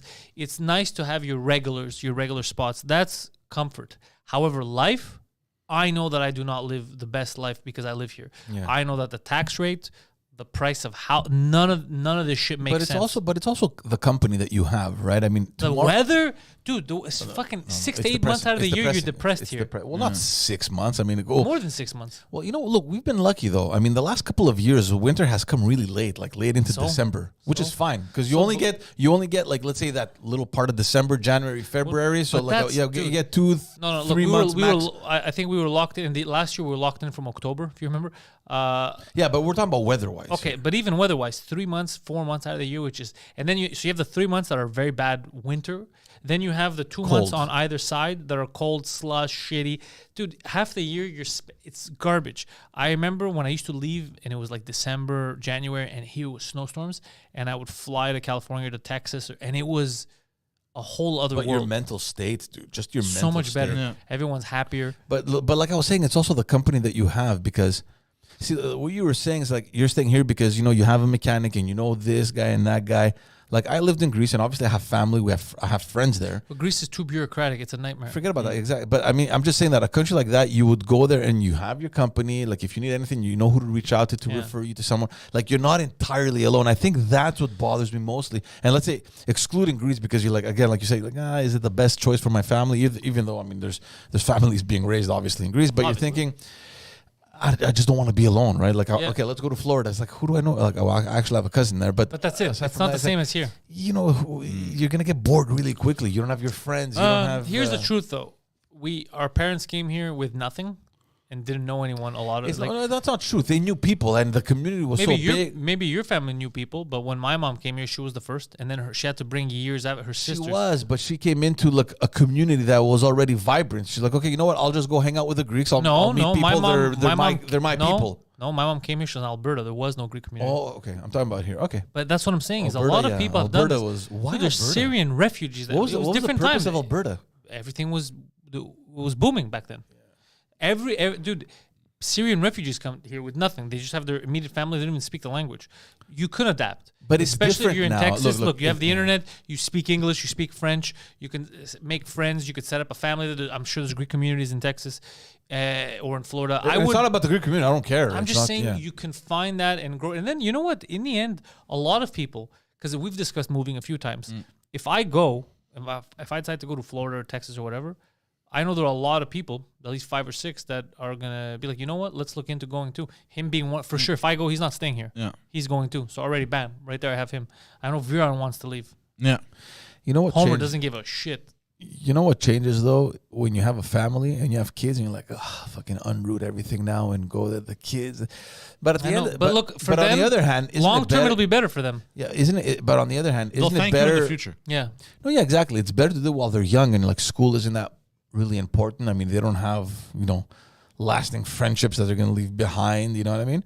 I don't know, man. It's a huge dilemma because I get really grumpy. I get really grumpy when November comes in, all the way until maybe March. It's so obvious. Like when you come out and you smell spring. Yeah. I feel like my lungs are bigger. Everyone, this is like, human nature. This is, by the way, there's a super chat. I feel like I breathe better. Yeah. Poseidon, go to the super chat. Blankers dropped $2 in the super chat. He goes, police just arrested Ottawa streamer Zot. So they're arresting streamers now? Yep. People that are there with, that's a little fucking crazy. That's, Yeah. Look, they're going down, man. George wants to support this, but even George can't support that. That's a bit excessive. I've told you this a number of times. I've seen a lot of demonstrations, and although I agree with him, I always hated them because I get it, but journalists and streamers, you're not supposed to arrest them. I know. But they're arresting streamers because they can't run their narrative after. Oh yeah, if there's no live streams. Exactly. No, I don't care why they're doing it. It's just it shouldn't happen.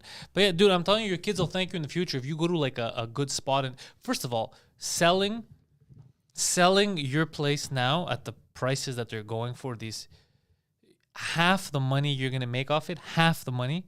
I'm gonna show you what you're gonna get in a Dallas, bro. A fucking mansion for half that fucking money. Yeah. You're gonna be able to buy you're gonna be able to buy a place outright with the money you have from selling your house, and you're gonna have the other half in the bank. And the other thing is obviously family. I mean, my wife is an only child. The only people she has are her parents. They're here. But I don't know. Like I want to so badly. But at the same time, I realize that maybe it's too much trouble. I don't know. But I don't want to be stuck in this, mental phase where it's like, George, yes, no. Like it fucks. Let me explain something. Mentally. It's too much trouble for maybe the first year. It's going to be a lot of trouble. Yeah. But that first little bit of trouble that you're going to go through it's going to be way easier on you for the future. But it's not only that. It's just not knowing if it really is going to be better, right? I mean, you can't just pack your shit and leave without knowing where you're going, how life is there, without having experienced at least a couple months living there. It's like, okay, let's go test it out, I mean, you can't just, like I said before, cold turkey, let's go pack your shit. No, obviously not. You got to go down there, see what's what. Yeah. I say you go for like a week or two first, test it out. But I'm telling you, long term, you would end up liking it a lot more. The only, like if me, I go down alone a lot, right? It's for shows or crowd or anything like that. I have a lot of people there, like friends. But if I really want to test... Crowder's in Texas too, eh? Yeah. I really want to test out going down there and bring in friends or... like I want to test out how I feel. Like, let's say Poseidon... Like stay for about a month. Yeah. 2 months or whatever. Because when you go down there, it's like, in my head, it's like, oh, it's fun. Like fucking Crowder's here, Alex Jones. You go there and you fuck around with fun people. Yeah, but that's the thing. You go there with a different mindset. You're going there because you know that it's a couple of days I'm going to have fun. But when reality hits and you have to stay there for a longer period, I experienced that when I was living in Greece because, you go to Greece in the summertime and you're like, wow, this is amazing, bro. It's relaxing. Because you're there in a completely different mindset. Yeah, you're like, oh, party, beach, this, that. And that's how I went down there. But I realized that winter is so much fucking fun. I loved it. No more tourists. Yeah, it's all locals. You know what I mean? And I also understood why people go thinking they're gonna go live in Greece, and then once September, October, he's like, yeah, ciao, bye.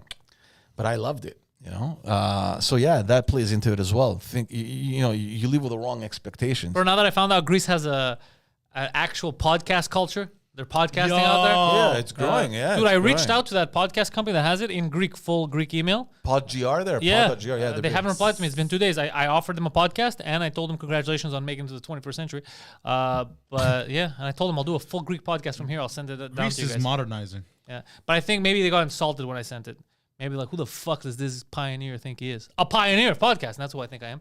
I've been following them for a while. They're growing. I want to do a full Greek podcast. I do a French one. I do English ones. I would like to do a Greek one. Yeah. It's gonna make you practice. Plus, they have no clue about the life we live here. It'll be interesting to talk about our, the shows and stand up. They're like, what the fuck is going on? I think it'll be interesting for them.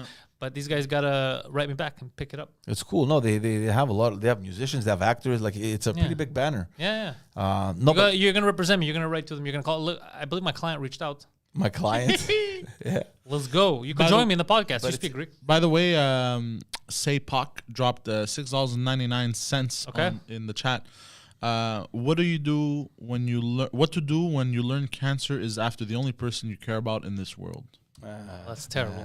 That's very terrible. I've been there many times. Saypak, if you have a family member, you're dealing with cancer. Very sorry to hear that. That's not what he asked, though. That's Yeah. you didn't answer the question. We're all sorry. We're all sorry to hear that. You pulled it true, though. What you gotta do, dude? You gotta do what I did. You have to stay tough. You can't be sad. You gotta be the strong, you gotta stay optimistic positive. person Exactly. in front of them. Yeah, you gotta give them courage and hope. If you start pussying out, the negative energy is gonna consume the both of you. You gotta stay fucking positive. You gotta be that pillar. You gotta be the rock. This is the hardest part of your life, but it's also the hardest part of their life. Yeah. So you gotta stay tough. And then now, the way things are, mostly people get through it. They make a recovery. Yeah, depending on the cancer, obviously. We've advanced leaps and bounds, man, in terms of cancer research and the different techniques and treatments that exist. I was not so lucky in my life, but now people, they're surviving that shit. Yeah.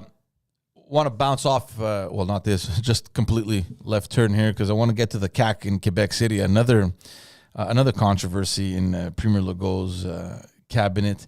You have a member of the CAC caucus. His name is Éric You gotta Lefebvre. change that name, by the way, the CAC. Isn't it bad? CAC. Yeah. Like they didn't think of it. Like I'm sure someone said, on va-tu vraiment nous appeler la CAC? Like, CAC. shut the fuck up before I put my CAC in your mouth, please. C'est du CAC, ça. C'est du CAC. Anyway, so this is the government whip, Éric Lefebvre, who, for those who don't know, the whip is there to make sure that everyone follows the rules, that everything is done kosher. Ow. Yeah, so everyone shows up to the committees that they have to. Like everything runs clockwork, right? So this guy, end of last year, around I think October or November, there were some whispers going around that he used the resources of his whip, the office of the whip, the office of the whip, to pay his employees to do partisan work, to recruit to recruit people whose job would be to find members for the CAC, to run polls in favor of the CAC, to organize financing activities. Obviously, that's partisan as well, and that's serious because people don't know that the office that you occupy is completely separate from the party and the banner that you represent. So the office that I worked at, for example, even though it was a Liberal member of Parliament, the office itself had nothing to do with the Liberal Party. It was a government office, and we weren't supposed to do any partisan work. We couldn't do any political organizing, any fundraising in there, nothing. All that is done by the local Liberal Association or CAC Association, because every riding has that respective organization. So this guy was using his political office to take care of partisan things. So I like it. I don't hate it. So the ethics commissioner came out the other day saying that he was in violation of the ethics code. He shouldn't have done it, but there's no sanctions. So at some point, at some point, when you're going to punish someone and say, you know what, look, you shouldn't have killed that person, but look, you don't need to go. Look, it happened. What are we going to do now? You don't need to go to jail. Jail. It's not going to bring him back. You don't need to go. Like, doesn't it set up a crazy precedent where now everyone is going to be like, you know what, we got tens of thousands of dollars provided by taxpayers. You go, find me some volunteers for our next campaign. Let's set up a target for financing. It's ridiculous that there are no sanctions that have been given. But in any case, I just wanted to bring it up because it's another.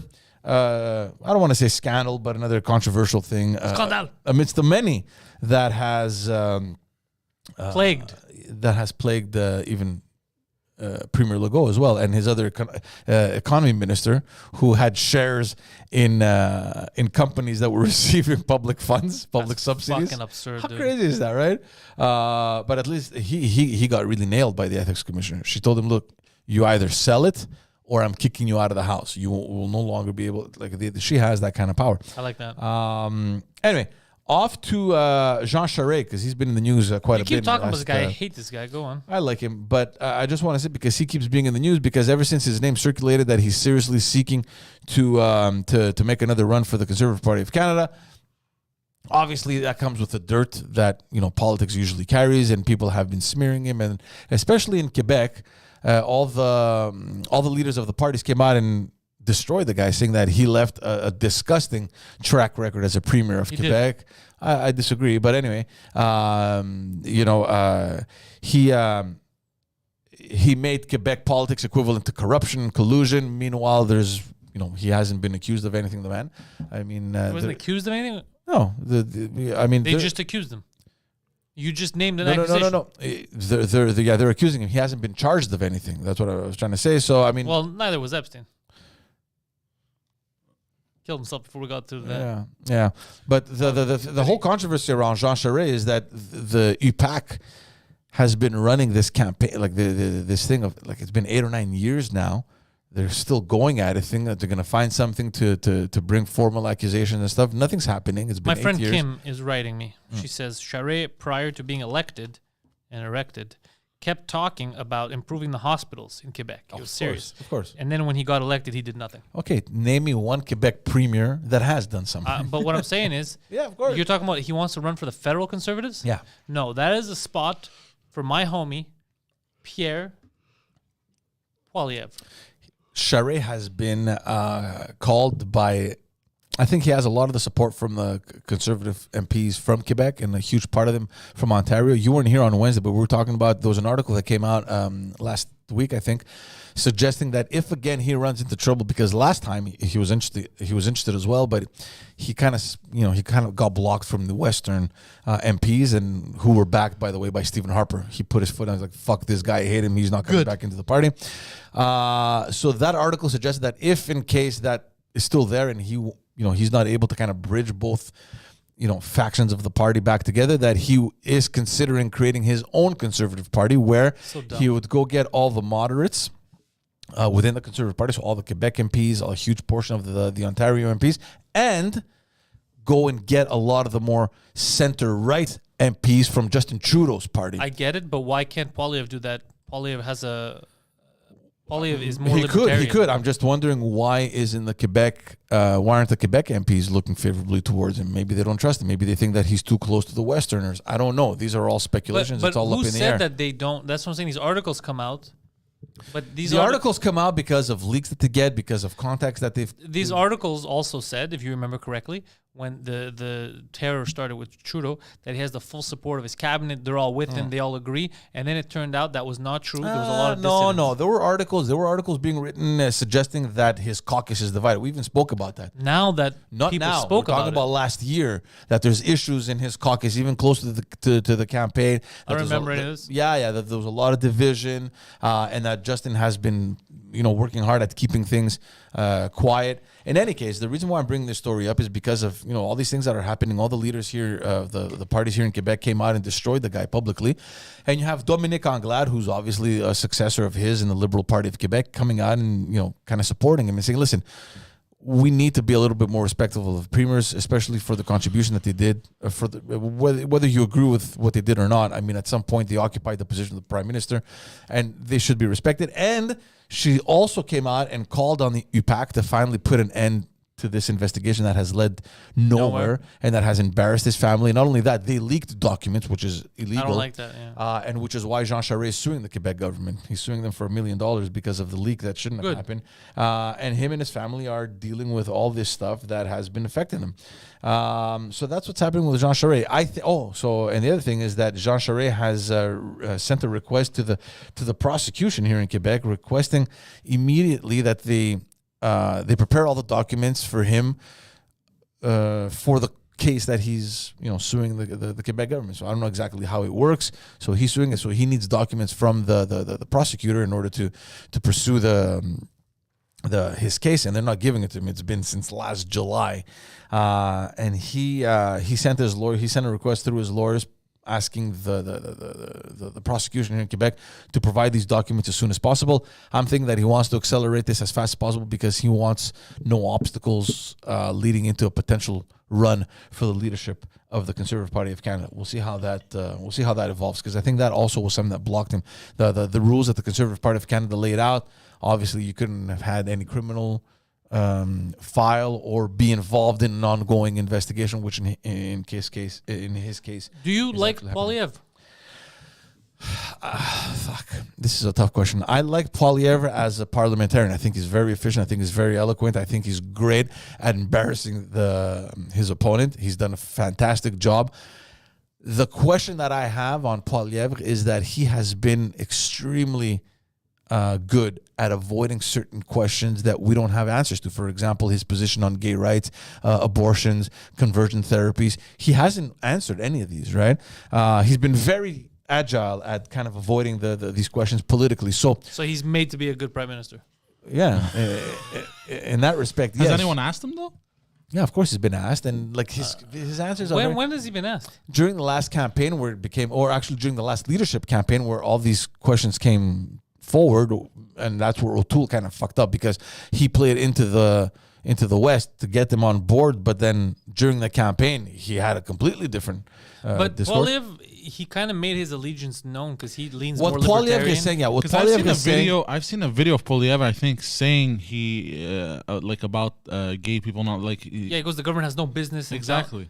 what he's But saying, and that's how a progressive country should be. Exactly. it should be, but what he's saying is that debate is over. We shouldn't be talking about it. But Yeah. when the media pushes them, okay, what do you believe in though? It doesn't matter. You know what I mean? As a government, Of it course, does they're pushing the agenda. They want something to come out so that they can see if they Yeah. can derail his, you know, his. But if this guy, political is not career. out there to attack gay people, he's not out there to attack women or whatever. He's like, no, bro, you leave people. This is a free fucking country. I They'll think do what from they what want. from what That's I'm what seeing, I want. from what I'm seeing, he has adopted a very centrist line. I love it. We want to take care of the economy. We want less government. You know what I mean? For me, though, when I look at things more from an analytical perspective, because I've been behind the scenes and like I look at it very objectively, it bugs me to see how, you know, the Quebec caucus has distanced themselves. Like, what do they know that we don't? It's not what they know. It's Quebec's always or been what like they that. don't know. What is it about him that makes you distant? Like, No, but do you Quebec- think that he's too close to the Westerners? But that's the thing. Quebec always has the us and them mentality, whether we like it or not. That's the truth. yeah. Federal Westerners, they've never. This is going to be a Look, time. where they're playing it into their advantage because they know that in order for the Conservative Party to win, they need to increase their seats in Quebec and Ontario, which O'Toole didn't succeed at doing. In fact, he lost seats, I believe, in Ontario. I think he kept the dude, he's a same. I told you. I I think don't he like kept that guy. O'Toole. You know how happy I was that the truckers actually somehow managed to get O'Toole to. Bro, it made me so happy. I was like, holy shit. In my books, they won. That's a victory. That is huge, bro. That goes up. I don't know if it was I don't know if it was the convoy that made him step down. Yeah, it was. You don't remember that? They even asked for him to step down. You remember this thing? They asked for both of them, and he's the only one that did it. Like, Well, he did it for different reasons. There was an uprising in his caucus, and this dated even before. Like as soon as the elections were over, you had a couple of MPs that were planning this on. I don't care if they were the straw that broke the camel's back. They got him out of there, and I was very, very happy that happened because this guy was a fucking tool. I really didn't like that guy. Yeah, He seemed disingenuous. He seemed like a liar. He seemed like a used car salesman. Yeah, like a used car salesman, but I don't like that shit. he tried, I think, to kind of bridge. I think this distancing existed between the Western MPs and the Eastern ones, and I think he did his best at bridging both of them and saying, "Look, let's just find a fair middle ground here where we can both kind of make concessions so that we can win the next election." And from the articles that came out, I think the line that should not have been crossed was his position on. Well, it wasn't really, like we know that from the beginning he was against conversion therapies, but when it came to a vote, I don't know if you remember. He didn't call. He agreed unanimously, so it won't go to a nominal vote. He pulled a Trudeau. Yeah. He goes, look, our party is in unanimously. Let's go. Let's not even bring this to a nominal vote. I think he did that in favor of these people because maybe he didn't want, a face to be associated with the people that were against, that were in favor of conversion therapies. But Wait, hold on. So in Canada now, are you allowed to electrocute gay people? No, that just before the end of the year that passed. Remember, like I think it was around What October. passed that you're allowed to electrocute gay No, people? that it's done. It's over. Conversion Okay, so good. therapies are But done. when's the last time? But a lot of conservative MPs were against that motion. Okay, that's fine. They could. They be still against it. believe. I don't know why. That's they nice, believe but they don't so- have the power to make that happen. I know, and that's where they kind of said, "What the fuck is wrong with this guy? Why would he take this unanimous decision to not bring it up to a nominal vote?"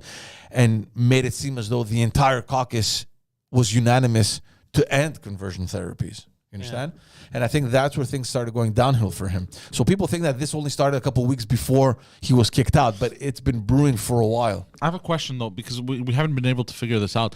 When's the last time conversion therapy was actually used? It's still being used because It until is? now, For real? Well, why? That's fucked up. Yeah, I mean, they just passed the law now banning it. So obviously, it was still being used. I don't know how. I don't know if how that's these things obvious. work. I don't know if that's obvious because I think recently there was that anal sex law that was removed too. And trust me, people have been banging for a while. Yeah. No one was getting arrested. So some stuff just stays there because no one fucking removes it, and you should. But I don't understand how the fuck conversion therapy was. Because I've tried Googling when the last time conversion therapy was used. I can't find anything. It's hard. 'Cause It's I feel I hard like love to that see, they call it therapy. but it's hard to see very how therapeutic. it's hard to see how that would even be public. Yeah. Yeah, but I understand. But if it happened, for sure somebody would have figured it out and were like, "Yo, this is fucked up. Look what they're doing here." Well, they're electrocuting human Bro, beings. they found unmarked graves, bro. You tell me they wouldn't find people, gay people being electrocuted? I'm sure they know. I'm sure homosexuals have come forward and said, "Look, this is what happened to me when I was 12 or 13." And I then don't and know. then Today's day the and journalist replies with, "Shocking." Like, when was the like? I don't know, but it doesn't really matter. I don't We care. would have heard about it, bro. First of all, it's disturbing to know that this was actually happening. Yeah. And I'm glad that legally now it's done. It's we're done with this. It's crazy how it took fucking I don't know how many years to get to this. I don't know. All that shit. 2021, Canada bans conversion therapies. Like where have we been 2020 living? was a good year, bro. Zap.